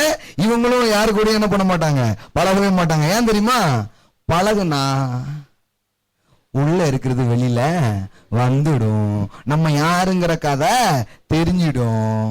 அதனால பழக்கத்தை அங்கனே என்ன பண்ணிக்கிடுவோம், நுப்பாட்டிக்கிடுவோம் அப்படின்ட்டு. ஆனா வேதாகமோ நம்மள வெறும் உபதேசத்துக்கு அழைக்காம உறவுக்காக தேவன் நம்மை அழைக்கிறார். இங்கு அது வெளியில வரணும், வெளியில தெரியணும். தெரியும் போது அது காயம் கட்டுகிற நேரமாக இருக்க ஆரம்பிக்கும். அல்லேலூயா. அது காட்டி கொடுக்கும் நேரம் அல்ல, காயம் கட்டும் நேரம். அதனாலதான் தன் சகோதரனை கொன்ன காயின் மாதிரி இருந்தன்னா உனக்குள்ள வித்தே இல்ல, அதுக்கு பதிலா காயம் கட்டுகிற ஆளா நீ இருந்தன்னா உனக்குள்ள வித்து இருக்குன்னு அர்த்தம்னு வேதாகமம் சொல்லிட்டு இருக்குது. அல்லேலூயா. ஏன் மனைவி, இப்போ நீங்க பேச்சுலரா இருக்கிற வரைக்கும் உங்ககிட்ட என்ன ப்ராப்ளம் இருக்குன்னு தெரியவே தெரியாது. ஆனா மனைவின்னு ஒண்ணு வந்ததுக்கு அப்புறம் நீங்க யாருங்கிறது கரெக்டா வெளியில தெரிய ஆரம்பிக்கும். எஸ், இப்ப இவங்க 2 பேரும் ஒரு லெவல்ல இருப்பாங்க. இப்ப பிள்ளைங்கன்னு வருவாங்க பாருங்க, இன்னும் இருதயம் நல்லா தெரியும் வெளியில. உறவுகள் பாருங்க, நீங்க இங்க நடிக்கவே முடியாது, நாடக மேடை கிடையாது. இது ஹார்ட் மேட்டர்ஸ். இங்கு இருதயம் திறந்திருக்கும். நீங்க இருதயம் திறக்காமல் உறவு கொள்ள முடியாது. அதனாலதான் வேதாகமம் விபச்சாரியோட போகாதன்னு சொல்லியிருக்குது. ஏன்னா அது இருதயம் திறக்கப்படும் இடம் அல்ல. என் மனைவி கூட எரின்னு சொல்லியிருக்குது. ஏன்னா அங்கு இருதயம் திறக்கப்படுகிறது. அது லோ லைஃப் பா, அது லோ லிவிங் பா. இது அப்படி கிடையாது, இது ஹை லிவிங். இது ஹார்ட் மேட்டர்ஸ். கொஞ்சம் ஹார்ட்டான மேட்டர்ஸ் தான். எத்தனை பேருக்கு புரியுது நான் பேசுறது? உங்களுக்கு புரியுதுங்களா? இல்ல புரியாத மாதிரியே இருக்கிறீங்களா? வேற என்னங்களா? உங்களுக்கு ஆட்களோட பழகிற பழக்கம் இல்லைன்னா நான் சொல்லுவேன், நீங்க ஃபெயிலியருக்குள்ள போயிட்டீங்கன்னு அர்த்தம். ஒரு பெரிய தலைவருடைய மரணம், நிறைய நண்பர்களே இல்லை, கிரேட் ஃபெயிலியர். எல்லாரும் great success, no no no, great failure. Lot of money, car, பதவி, அந்தஸ்து எல்லாம், ஆனால் உண்மையான நண்பர்கள் யாருமே இல்லை. No friends, no relations. It's a failure. It's a failure. ஆவிக்குரிய தளத்திலே அதுதான். ஏன் தோத்து போறாங்க? ஏன்னா நிறைய நல்ல நண்பர்கள் அவங்க பக்கம் இருந்ததே இல்லை. அதனாலதான் ஆவிக்குரிய தலைமையும் தோத்து போகுது. இருவர் கூடியிருப்பது நலம், அவர்கள் ஒன்றாய் இருப்பதினால் சூடு உண்டாகுமே. ஒருவன் விழுந்தால் ஒருவனை தூக்குவான் அல்லவா? வேதம் சொல்ற வழியை உங்க வாழ்க்கையில மேன்மையா வச்சு பாருங்க. உங்க வாழ்க்கையில தோல்வியே வராது, சந்தோஷமும் மகிழ்ச்சியும் அங்க இருக்கிறது நீங்கள் பார்ப்பீர்கள். அல்லேலூயா. இந்த உறவுல நீங்க ஜேர்னி பண்ண ஆரம்பிச்சாதான் இந்த ஹார்ட் மேட்டரே வெளியில வரும்னு சொன்னேன். அதாவது இருதயம் எப்படி இருக்குங்கிறத நீங்க பார்க்க முடியும். எப்படின்னா, இப்போ நீங்க இந்த பஞ்சர் அடைக்கிற கடைக்கு போறீங்களா? பஞ்சர் ஓட்டுறதுக்கு போறீங்களா? பஞ்சர் இருக்குங்கன்னு எப்படி கண்டுபிடிப்பாங்க? காத்த கொஞ்சம் உள்ள அனுப்புனா எங்கெல்லாம் ஓட்ட இருக்கோ அப்படின்னு சத்தம் வெளியில வரும். ஓ, பஞ்சர் அங்க இருக்குன்னு தெரியும். அதனாலதான் நீங்க ரெண்டு பேர் சேர்ந்தாதான் சத்தம் வரும், பஞ்சரை அடைக்க முடியும். புரிஞ்சுச்சா புரியலையான்னு தெரியல. இதுக்கு மேல நான் எப்படி சொல்லன்னு தெரியலீங்களா? ரெண்டு பேர் கூட பேசினாதான் என்கிட்ட இருந்து இஸ்ன்னு வரும், அவர்கிட்ட இருந்து இஸ்ன்னு வரும். ஓ, ஓட்ட இருக்கா, அப்ப அடைச்சிடலாம். அவ்வளவு நாள் நீங்க ரொம்ப நீ அங்கே கோட்டை தாண்டி நீனு வராத, நானும் வர மாட்டேன். அப்பனா தெரியாது எங்க பஞ்சர் இருக்குன்னு, எங்க ஓட்ட இருக்குன்னு தெரியாது. இப்ப ரெண்டு பேர் வந்தாதான் தெரியும். பாலசேகர் வெளியில அவர் அப்படியாக்கும் அப்படின்னு, முத்துங்கிற ஒரு ஆள் வந்தாதான் பாலசேகருக்குள்ள என்ன இருக்குங்கிறது வெளியில வரும். இதுல நீங்க ஷையாக வேண்டியதே இல்லை, இதுல நீங்க வெட்கப்பட வேண்டியதே இல்லை. இதுல உங்க இருதயத்தை திறந்து வைங்க, தேவன் உங்களை குணமாக்குவார். ஹல்லேலூயா. ஆமாங்க, நீங்க அதனாலதான் இந்த மாதிரி அவன் தான் நான் யாரையும் விடுறது இல்லை, யார் கூடயும் பழகிறது இல்லை, யார் கூடயும் பேசுறதே கிடையாது, நான் உண்டு என் வேலை உண்டுன்னு இருக்கேன். ஃபெயிலியர், தோல்விக்கான இடத்தை நோக்கி நீங்கள் பயணிக்கிறீர்கள் என்று அர்த்தம். கிங்டம் ஒரு விஷயத்தை தான் வேல்யூ பண்ணுது, அன்பு, உறவுகள். உறவுகளில் நீங்கள் வென்றீர்கள் என்றால் நீங்கள் வெற்றிகரமான நபர். ஹல்லேலூயா. நல்லா தரலாம். You are a successful person because your success is determined by your relationships, your heart. It's a heart matters. அதனாலதான் சொல்லுது, நீங்க அவங்களா இருக்கிறீங்க, பொய்ய கலந்துடுங்க. நீங்க பொய்யா வச்சிட்டு இருக்கிற வரைக்கும் நீங்க இணையவே இல்லை. நல்லா இருக்கீங்களா? நல்லா இருக்கீங்களா? நல்லா இருக்கேன் பிரதர். இப்போ இது கிடையாது. நல்லா இருக்கீங்களா? இல்ல பிரதர், நல்லா இல்ல பிரதர், கொஞ்சம் ஒரு மாதிரி இருக்கு.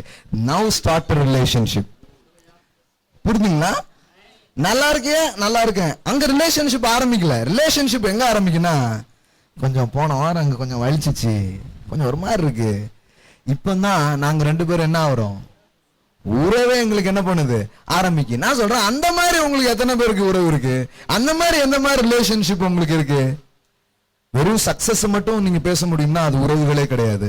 உங்கள் தோல்விகள் எங்கு பரிமாறப்படுகிறதோ அதுதான் உண்மையான உறவுகளாக இருக்கிறது. மூடி போட்டு வைத்தால் அது உறவுகள் அல்ல. எல்லாம் திறந்து நிர்வாணமாக நிற்கும் பொழுது ஏற்றுக்கொள்ளப்படுகிறதான் உறவுகளாக இருக்கிறது. நான் யாருன்னு தெரியாதனால என்ன நீங்க நேசித்தீங்கன்னா அது அன்பே கிடையாது. ஆனா நான் யாருன்னு தெரிந்து நேசித்தீங்கன்னா அதான் அன்பு. அது மாதிரிதான் உங்களுக்கும். நம்ம கதைலாம் அது தெரியாது, இல்ல உங்க கதை தெரிஞ்சு நான் நேசிச்சாதான் அது அன்பு. அதனாலதான் சமாரியா பெண்ணுகிட்ட இயேசு பேசிட்டு இருந்தது என் கதை இவருக்கு மட்டும் தெரியாது, அதனாலதான் நம்ம கிட்ட இவ்வளவு நேரம் சாமி நின்று பேசிக்கிட்டு இருக்கு, இது மட்டும் தெரிஞ்சதுன்னா ஓடியே வெறுப்பாரு அப்படின்னு இவன் நினைச்சிட்டு இருக்கா. அண்ணா தான் சொல்றாரு, அம்மா இப்போ 6வது தானே அப்படிங்கிறாரு.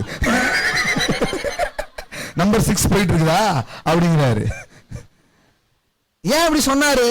ஏன்னா உன் கதை அனைத்தும் தெரிந்துதான் உன்னோடு பேசிக் கொண்டிருக்கிறேன், உன்னை நேசித்துக் கொண்டிருக்கிறேன். ஆவா பார்த்தா பாருங்க, என் கதை தெரிஞ்ச ஒருத்தர் நேசிப்பாருன்னா இந்த தெரிஞ்ச ஊருக்கு நான் நீங்க பயப்பட போறதில்லை, இந்த ஊரையே அவருக்காக தரப்பேன் போய் அவ்வளவு நாள் அஞ்சு தயங்கி வெட்கி இருந்த வெட்கங்கள் எல்லாம் போய் அந்த ஊரையே அந்த ஒரு அன்புக்காக பரட்ட ஆரம்பிச்சிட்டான். தேவ பிரசன்னத்தில் வரும்பொழுது உங்கள் வெட்கங்கள் துடைக்கப்படுகிறது, ஒரு ஏற்றுக்கொள்ளுதல் உங்களுக்கு உண்டாகிறது, பயம் உங்களை விட்டு போயிடுங்க. அவன் என்ன நினைப்பான், இவன் அந்த பயத்துல தான் பொய் வருது. பொய்ய தேவையில்ல. உண்மையான நண்பர்கள்லாம் யாரு? எங்களால் எங்கள் தோல்விகளையும் பகிர்ந்து கொள்ள முடியும் என்றால் உண்மையான நண்பர்கள். அடே சூப்பரா போயிட்டு இருக்கு பிரதர், அற்புதமா இருக்கு பிரதர், அப்படி பிரதர், இப்படி பிரதர், பிசினஸ் பாத்தீங்கன்னா அப்படி போயிட்டு இருக்கு பிரதர், குடும்பத்துல பாத்தீங்கன்னா அப்படி இருக்கு பிரதர், இஸ் குட். வெற்றிகளையும் பகிர்ந்து கொள்ள வேண்டும். ஏன்னா இன்னொன்னு என்னன்னா, சிலவங்க பிரச்சனைன்னு என்ன அவங்களுடைய கஷ்டங்களை சொல்லுவாங்க, காரியம் நடந்தா சொல்லவே சொல்ல மாட்டாங்க.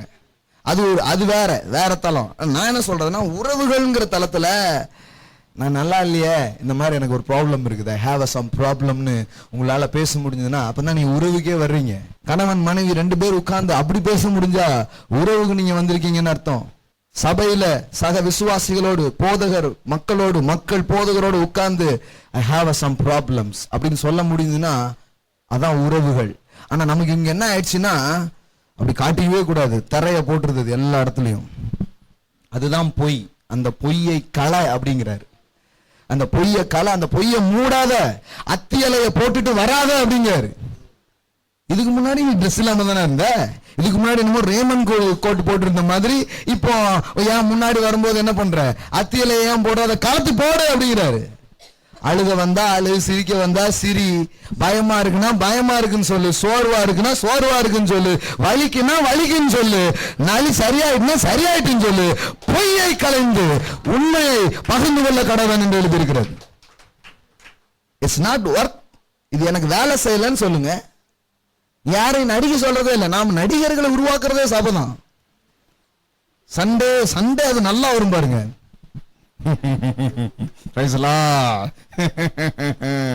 ஒரு சண்டே ஃபேஸ் தேவையே கிடையாது. ஒரு இடத்துல புது இடத்துக்கு வரும்போது ஒரு நல்ல ட்ரெஸ் போட்டு வரணும், இதெல்லாம் பண்றோம். அது இது கிடையாது. சில நாள் பாத்தீங்கன்னா எனக்கு டைமே இருக்காது, நான் அப்படியே வந்துடுவேன். ஷேவ் கூட சில நாள் பண்ணியிருக்க மாட்டேன். தட் மீன்ஸ் எனக்கு என்னன்னா, நான் என் ஃபேமிலிக்குள்ள போறேன், நான் எப்படி இருக்கிறேனோ அப்படிதான் இருக்க விரும்புறேன், அவங்க என்ன நேசிப்பாங்க, அவ்வளவுதான். நல்லா உடுத்துறேன், நல்லா உடுத்தலாம், தட்ஸ் நாட் தி திங்ஸ். சிலர் வருவாங்க, பனியன் போட்டு தான் உட்காந்துருப்பேன். ஒருத்தவங்க சொன்னாங்க, என்ன பாஸ்டர் பனியனோட உட்காந்துருக்கீங்க, உங்களுக்கு எதுவும் ப்ராப்ளமா? இல்ல, நாங்க சிலர்லாம் பார்த்துருக்கோம், அப்படியே இப்ப வாங்க அப்படின்ட்டு அது தன்னுடைய தோற்றங்களை எனக்கு அதெல்லாம் பிரச்சனையே இல்லைங்க. இன்னொன்னு என்ன, நீங்க என்னவா நினைக்கிறீங்கிறது எனக்கு ப்ராப்ளமே கிடையாது. நான் யாருங்கிறது எனக்கு நல்லா தெரியும். I know my identity. Who ஆம் ஐ? I am free. I am free. I am free to love. இயேசு இப்படிதான் இருந்தார். இயேசு தான் ஓட்டையை காமிச்சார். இந்த பேரு ஓட்ட பேரு கையில் அப்படின்னாரு. இயேசு தன் காயங்களை மறைக்கவில்லை, தன் காயங்களை தன் சீசர்களுக்கு காமித்தார். ஏன்னா அவருடைய காயம் அவனை குணமாக்கும். நீங்க உங்க காயத்தை திறந்தீங்கன்னா அவனும் சொல்லுவான், அப்படியே பிரதர் எனக்கும் அதே மாதிரி தான் பிரச்சனை இருக்குமா, அது வரைக்கும் சூப்பர் அப்படின்னவன் முதல்ல மனசை திறப்பான் உங்ககிட்ட. அப்படியா, அப்படி இருந்தது உங்களுக்கு அந்த மாதிரி தாட்டு வந்ததா? எத்தனை வாலிப பையன் பேசுறாங்க பாருங்க. நான் என் ப்ராப்ளத்தெல்லாம் சொல்றேன், எனக்கு ஒரு மாதிரி தாண்டா பண்ணிச்சு, அந்த டைம்ல நிறைய ப்ராப்ளம் எல்லாம் இருந்தது, இப்பவும் இருக்கு.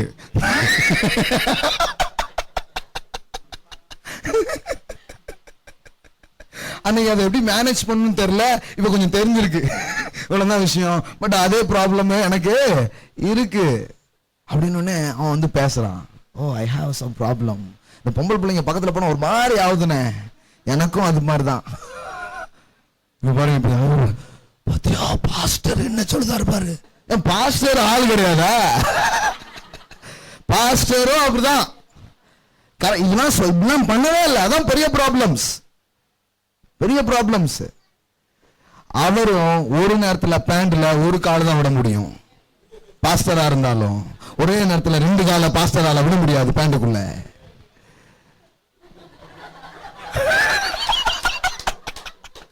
உன்னை போல் ஒருவன், எத்தனை முறை சொல்லிருக்கிறேன் நான், இங்க உன்னை போல் ஒருவன்.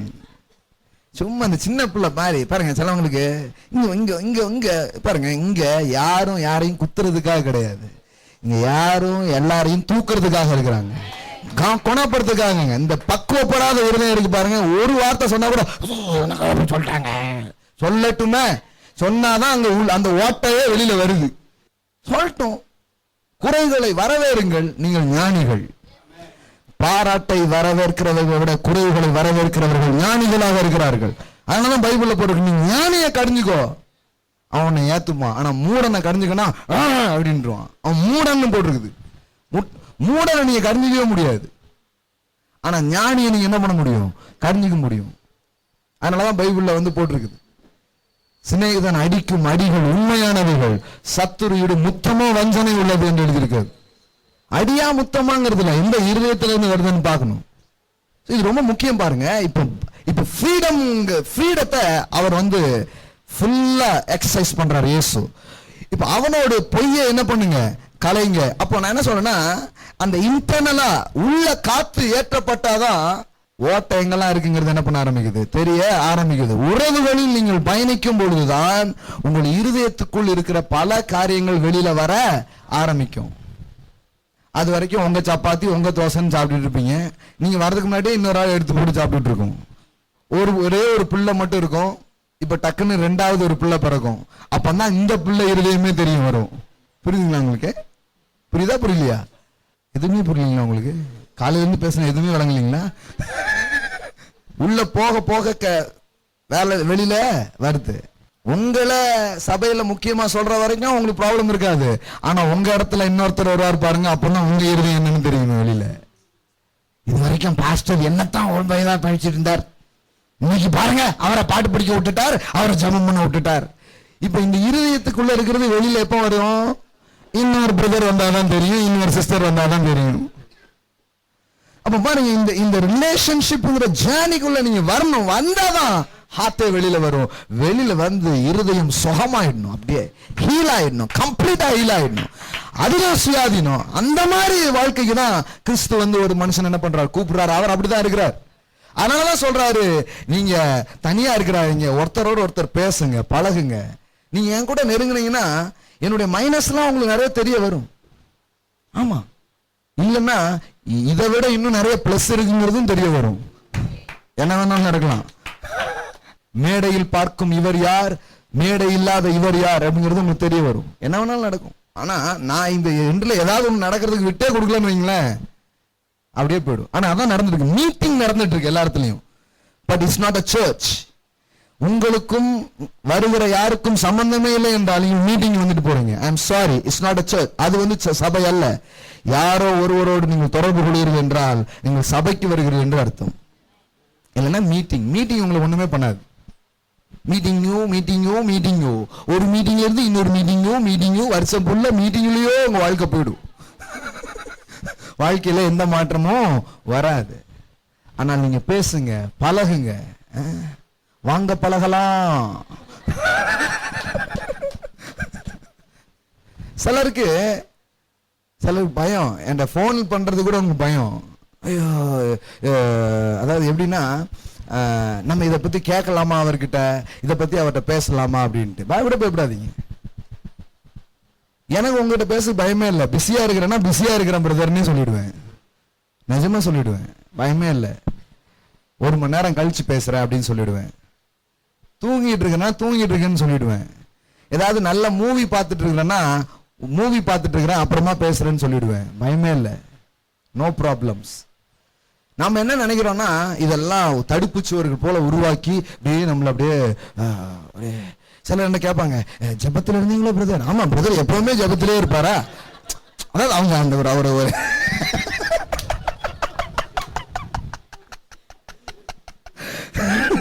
என்ன பிரதர் அவங்க நம்மள அப்படி பேச வைக்காங்க பாருங்க.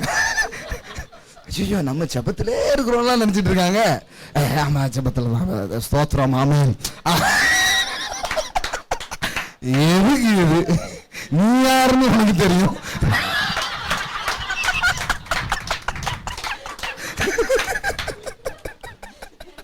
நான் யாருன்னு உனக்கு தெரியும். நம்ம 2 பேரும் யாருன்னு உனக்கு தெரியும்.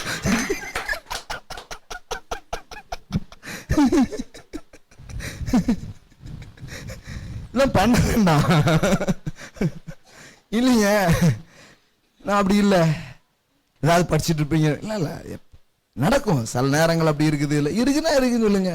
அதுக்காக இல்லை ஜபம் பண்ணிட்டு இருந்துட்டு இல்லை ஜபம் பண்ணலை அதுவும் பண்ணாதீங்கிறேன் நான். புரியுங்களா உங்களுக்கு?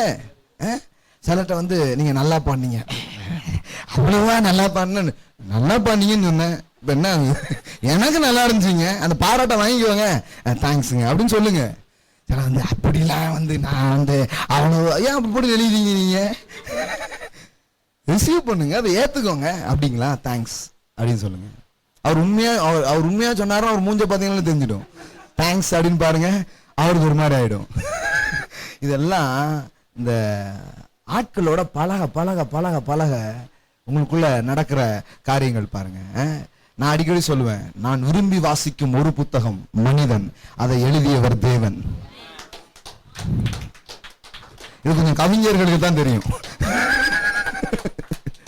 எஸ், ஏன்னா மனுஷன் மாதிரி ஒரு இது கிடையவே கிடையாது. அவன்கிட்ட பல கேரக்டர்ஸ் இருக்கும், பல விதமா அதை வெளிப்படுத்துவாங்க. நீங்க வந்து தேவன் நம்மளுடைய பார்வையில இருந்து பாத்தீங்கன்னா அதெல்லாம் உங்களுக்கு ஒரு மாதிரி இருக்கும். ஓஹோ இப்ப இந்த கேரக்டர் ஓடிட்டு இருக்கு, ரைட்டு பண்ணுங்க பண்ணுங்க. அதெல்லாம் ஒரு கதாபாத்திரம் மாதிரியும் ஒரு இதாகவும் உங்களுக்கு தெரியும். இப்ப கவனிங்க, இதை சொல்லி முடிக்கிறேன்.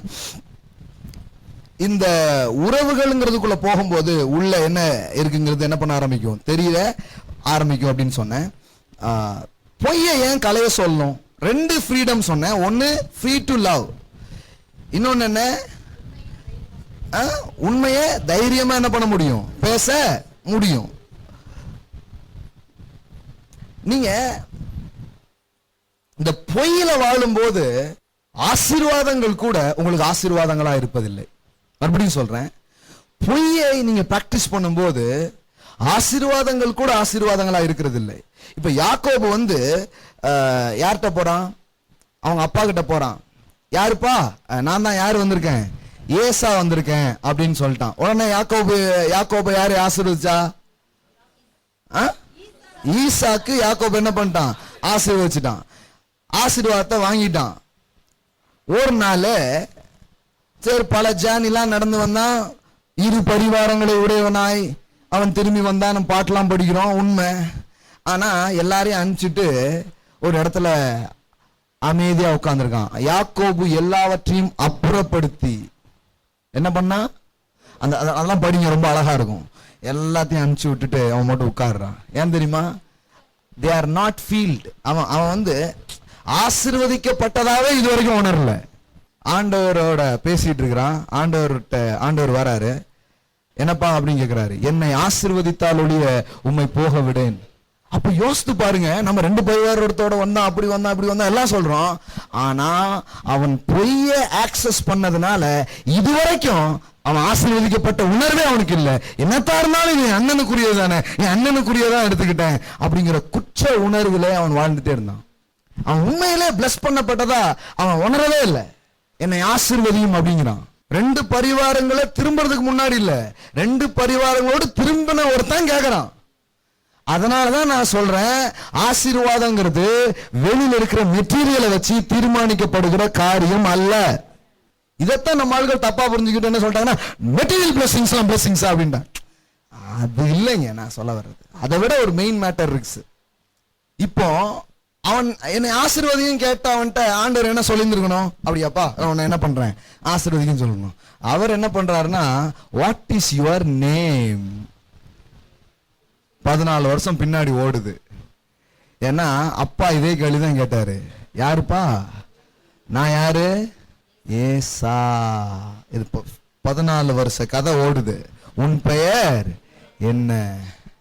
இப்ப அவன் சொல்றான், நான் யாக்கோபு தான். ஆண்டவரே, நான் யாக்கோபு தான். நான் எத்தன்னா? நான் கால்வாரி விட்டவன் தான். நான் யாக்கோபு தான். அவர் சொன்னாரு, நவ் இப்போ உன் பேரு யாக்கோபு இல்ல, இஸ்ரவேல். உன் ஆசீர்வதிச்சுதான் போயிட்டு அப்படின்னாரு. நான் சொல்றேன், அந்த 14 வருடம் நடக்காதது அன்றைக்குத்தான் யாக்கோபின் வாழ்க்கையில் நடந்தது. ஏன்னா அவன் பொய்யெல்லாம் கலைஞ்சிட்டான். I don't need that.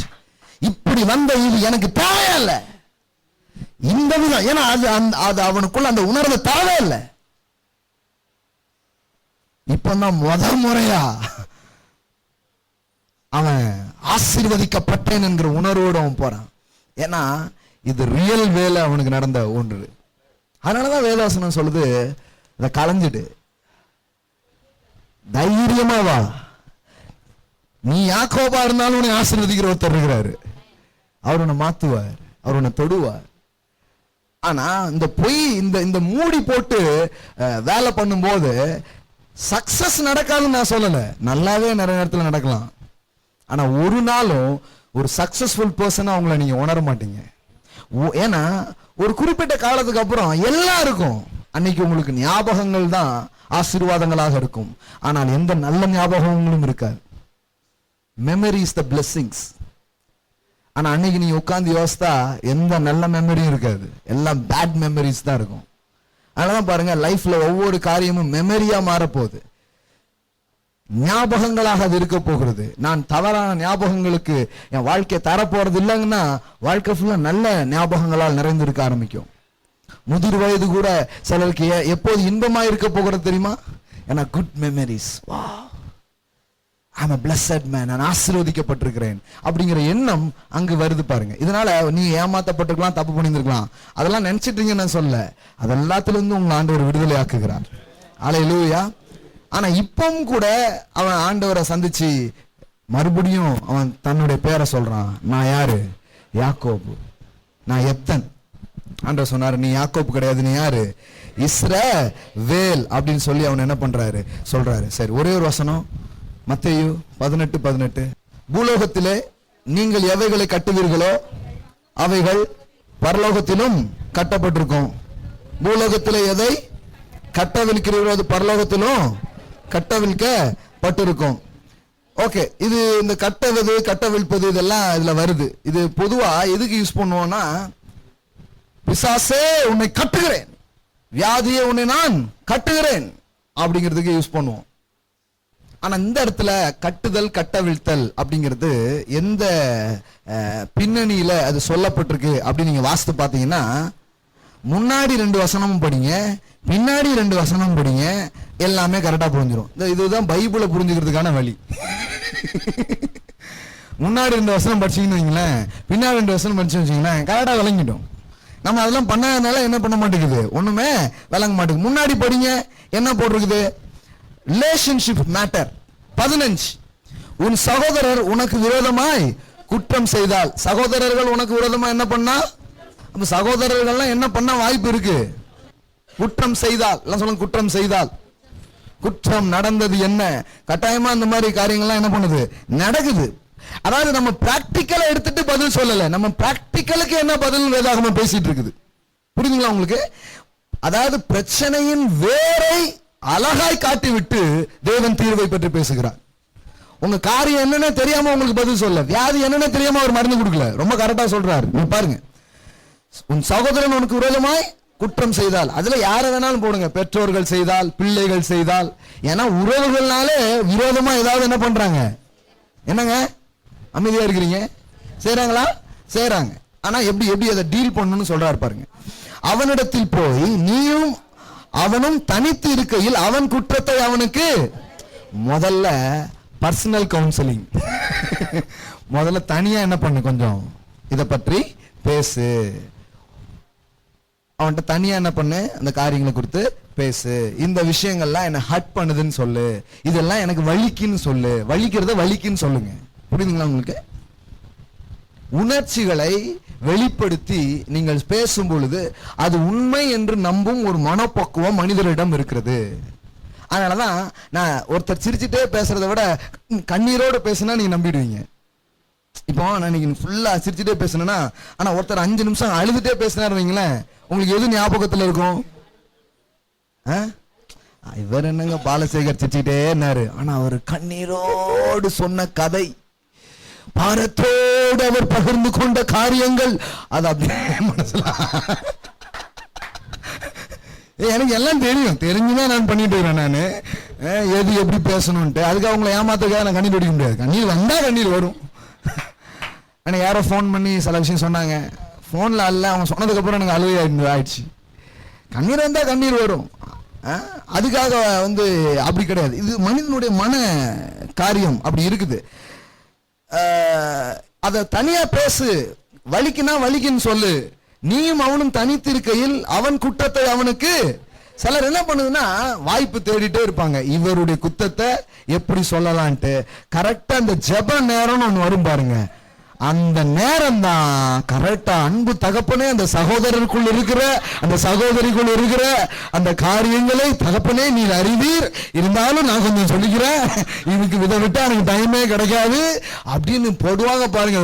டைமே எப்படி இருக்குன்னா நம்ம வட்டாரங்கள்ல பாத்தீங்கன்னா கரெக்டா அந்த சிஸ்டரை பத்தி அந்த பிரதரை பத்தி என்ன சொல்லணுமோ அதை கரெக்டா சொல்லுவாங்க. ஆனா வேதாகமம் சொல்லுது இல்ல, தனியா போய் என்ன பண்ணு பேசு அப்படிங்கிறாரு. எப்படி எப்படி எவ்வளவு அழகா சொல்லி கொடுக்குறாரு பாருங்க. அவனிடத்தில் போய் நீயும் அவனும், அவன் வீட்டம்மா கூட இல்லைன்னா பரவாயில்ல, வீட்டாய் தனியா நீ அவனும் தான் இருக்கணும். அப்ப என்ன பண்ணு, அதை ஓபன் பண்ணு, கூட்டத்துல கட்டுச்சோத்த அவுக்காத என்று வேதாகமம் சொல்ல வருகிறது. நீயும் அவனும் தனித்திருக்கையில் அவன் குற்றத்தை அவனுக்கு உணர்த்து, அவன் உனக்கு செவி கொடுத்தால் உன் சகோதரனை. சில நேரம் அது வேலை செய்யும், வேலை செஞ்சா இஸ் குட், ஆனா வேலை செய்யாம போறதுக்கும் வாய்ப்பு இருக்கு. இப்ப ஸ்டெப் நம்பர் 2, அவன் செவி கொடாமல் போனால் 2-3 சாட்சிகளுடைய வாக்கினால் சங்கதிகள் நிலவரப்படும்படிக்கு 2 உன்னுடனே கூட்டிக் கொண்டு போ. தட் மீன்ஸ் இப்போ கொஞ்சம் இன்னும் இது எனக்கு நான் சொன்னேன், நான் அந்த அளவுக்கு சொன்னேன்னு தெரியலன்ட்டு இன்னும் சில நல்ல நண்பர்கள் சரியான இதோடு உட்கார்ந்து பேச ஆரம்பிக்கிறது. இப்போ அப்படி சொல்றோம். இப்போ இது வேலை செய்யுமா? வேலை செய்யும், செய்யாம போறதுக்கும் வாய்ப்பு இருக்கு. 17வது வசனம் பாருங்க, நிலைவரப்படும்படி இதெல்லாம் பண்ணுங்க. 17, அவர்களுக்கும் அவன் எந்த மாதிரி ஆளா இருக்கிறார் பாருங்க. 2வது பஞ்சாயத்து முடிஞ்சு போச்சு. அவன் அவனுக்கு செவிகொடாமல் போனால் அதை சபைக்கும் செவிகொடாமல் இருப்பானால் அவன் உனக்கு அஞ்ஞானியை போலவும். மெசேஜ் ஜாவா மெசேஜ் டிரான்ஸ்லேஷன் 18:17, செவிகொடாமல் போனால் அவன் அதை சபைக்கு தெரியப்படுத்து, சபைக்கும் செவிகொடாதிருப்பானால் அவன் உனக்கு அஞ்ஞானியை போலவும். இது நம்ம எப்படி நினைச்சிட்டோம்னா அத்தோட தலைமுழுகீடு அப்படின்னு சொல்லுது நினைச்சிட்டோம். இது பண்ணணும், இதுவும் பண்ணலன்னா என்ன பண்ணிடணும், அத்தோட என்ன பண்ணிடணும், அவன் அஞ்ஞானிய போலவும் ஆயக்காரனை போலவும் இருக்க கடவன், அதோட விட்டு அப்படின்னு சொல்லுதுன்னு நம்ம நினைக்கிறோம். இல்ல, அதான் சொல்ல வரல. வாசிங்க ஜாவா 17. சபைக்கும் அவன் செவி கொடுக்கலன்னா God forgiving allowed, அதாவது நம்ம என்ன நினைச்சிடறோம்னா அவன் ஆயக்காரனை போல எதுவும் இருக்க போகணும்னு விட்டுணும் அப்படின்னு நம்ம நினைக்கிறோம். இல்ல, அப்ப ஆயக்காரன் பாவிலாம் வேண்டான்னு ஆண்டவர் சொல்றாரா? இல்ல, நீ அவன் விசுவாசின்னு நினைச்சுதான் இவ்வளவு நேரம் பேசிட்டு இருந்த, இனிமே அவனை ஆயக்காரன் பாவின்னா மறுபடியும் நம்பர் 1ல இருந்து ஸ்டார்ட் பண்ணுங்கிறாரு. விளங்குச்சா விளங்கலன்னு தெரியல, விளங்குச்சா? மறுபடியும் சொல்றேன், விளங்கலன்னா ஆயக்காரனாவும் பாவியாவும் இருந்துட்டு போட்டோம்னா நான் என்ன கேட்கிறேன்னா ஆயக்காரனையும் பாவியையும் ஏசு ஏற்றுக்கொண்டாரா ஏற்றுக்கொள்ளையா? அதாவது இவ்வளவு நேரம் நீங்க கவுன்சிலிங் பண்ணது எதன் அடிப்படையில் கவுன்சில் பண்ணீங்க? அவர் விசுவாசி, அவர் சத்தியம் எல்லாம் தெரியும்னு நினைச்சு தனியாவும் பேசுனீங்க, நண்பரோடையும் பேசுனீங்க, சபையாவும் சேர்த்து பேசுனீங்க. ஆனா அவரு இன்னும் ஆயக்காரம் பாவிங்கிற ரேஞ்சில தான் இருக்கிறாருன்னா அப்போ இன்னும் கீழே இறங்கி போய் நம்பர் 1ல இருந்து ஆரம்பி, ரசிக்கவே படாத ஒரு ஆள்கிட்ட எப்படி பேசுவியோ அப்படி பேசி மறுபடியும் ஆரம்பி அப்படிங்கிறாரு. நாட்டு விளங்குனீங்களா? நம்ம என்ன நினைச்சிட்டோம்னா அவன் ஆயக்காரன் பாவி என்று அவனை விட்டுவிட கடவர்கள். ஆயக்காரன் பாவி ஆண்டவர் விட்டு விடல, ஆயக்காரன் பாவி விட்டு ஆரம்பிங்கிறாரு. நீ ஹை லெவல்ல இருந்து ஆரம்பிச்ச, ஆனா அவன் அந்த லெவல்ல இல்ல. இப்போ இந்த அந்த சத்தியமே அவனுக்கு தெரியலன்னா, இப்ப சில பேர் உனக்கு இவ்வளவு சத்தியம் தெரியுமே அப்படின்னு நீங்க பேசுறீங்க, ஆனா தெரியல. சத்தியமே தெரியலன்னா என்ன பண்ணுவீங்க? அங்க இருந்து ஆரம்பிங்கிறார் ஆண்டவர். தட் மீன்ஸ் விட்டே விடாத அப்படிங்கிறாரு. ஹல்லேலூயா. விளங்குதுங்களா? எல்லாரும் எழுந்து நிற்போம். ஹல்லேலூயா. Thank you Holy Spirit. பொய்யை களைந்து அன்பிலே வாழும் சுயாதீனத்தையும் சுதந்திரத்தையும் கிறிஸ்து நமக்கு கொடுத்திருக்கிறார். Thank you Holy Spirit. Thank you Holy Spirit. Thank you Holy Spirit. பரிசுத்தமுள்ள நல்ல தேவனே, அன்பின் தேவனே, உம்முடைய வேத வார்த்தைகள் எங்களுக்குள் ஜீவனை கொண்டு வந்து விருப்பங்களை தருகிறது. வெறும் வழிமுறைகளை எங்களுக்கு சொல்லாமல் அதுக்கான விருப்பத்தை, டிசையரை அதை எங்களுக்கு கொண்டு வருது. அந்த விருப்பம் தான் எங்களை மறுரூபப்படுத்துகிறது. இதை செய்வதற்காக நன்றி ராஜா. வந்திருக்கிற ஒவ்வொருவரும் அவருடைய உறவுகளிலே எது உண்மையான வெற்றிங்கிறத தெரிந்து கொள்ளட்டும், எது உண்மையான ஃப்ரீடம்ங்கிறத அவர்கள் விளங்கி கொள்ளட்டும், எப்படி காரியங்கள் நடக்கிறது என்பதை அவர்கள் மனக்கண்கள் திறந்து பார்க்கட்டும். ஒரு பெரிய இருதயத்துல ஒரு பெரிய ஜேர்னி ஒவ்வொருவருக்கும் ஆரம்பிக்கட்டும் சொல்லி நான் ஜெபிக்கிறேன். இருதயத்துல ஒரு விதமான பயணங்கள் அவர்களுக்கு உருவாக வேண்டும் என்று சொல்லி நான் ஜெபிக்கிறேன். இந்த ஜேர்னி இன்னைக்கு ஸ்டார்ட் ஆகட்டும் ராஜா. உறவுகளுக்குள்ளே நான் செல்லும் போது மட்டுமே எனக்குள் இருக்கிற காரியங்கள் வெளியில வரும். அதுதான் அது எனக்குள்ள வச்சிக்க போறதே இல்லை. நான் அதுல சுகமாக போகிறேன், அதுல விடுதலையாக போகிறேன். தன்னை மறந்து போன அதே சீஷர்களை இயேசு மறுபடியும் தேடி போய் கலிலியா கடலிலே பேதுருவை அவர் சந்திக்கிறார். என்னை நேசிக்கிறாயா, என் ஆடுகளை மேய்ப்பாயா என்று கேட்டார். அவங்க எப்படி நடந்துகிட்டாங்களோ அது அவரை பாதிக்கவே இல்லை. ஏனென்றால் அவர் விடுதலையாக இருந்தார். இப்படி பாதிக்கப்படாமல் உங்கள் இருதயம் பக்குவப்படுகிற நிலைதான் விடுதலையாக இருக்கிறது. பரிசுத்த ஆவியானவரே, சபையை, குடும்பங்களை, உறவுகளை இந்த உயரத்துக்கு உயர்த்தும் வேளையை உடைய வார்த்தையினாலும் உடைய ஆவியினாலும் சாத்தியப்படுத்துகிறவர். இந்த நாளிலும் இந்த பயணங்கள் இன்னும் இருதயங்களில் ஆழமாய் நடைபெறட்டும் என்று சொல்லி நான் ஜெபிக்கிறேன். அவனவன் தன் பிறனோடு உண்மையை பேச கடவுள் எழுதியிருக்கிறதே, உண்மையை பேசுகிற தைரியத்தினாலும் அன்பினாலும் நிரப்புங்க. எங்களுக்கு பெரிய உதவிகள் தேவை, எங்களுக்கு நிறைய விடுதலைகள் தேவை. உம்மிடத்தில் கேட்கிறோம், எதிர்பார்க்கிறோம். செய்வதற்காக நன்றி. இயேசுவின் நாமத்தில் பிதாவே, ஆமென். Praise God. Hallelujah. Amen. Oh, கர்த்தர் நல்லவர். Praise God. Praise God. தேவன் நல்லவர். Hallelujah. Hallelujah. Hallelujah. Rock Jesus Royal Family Church.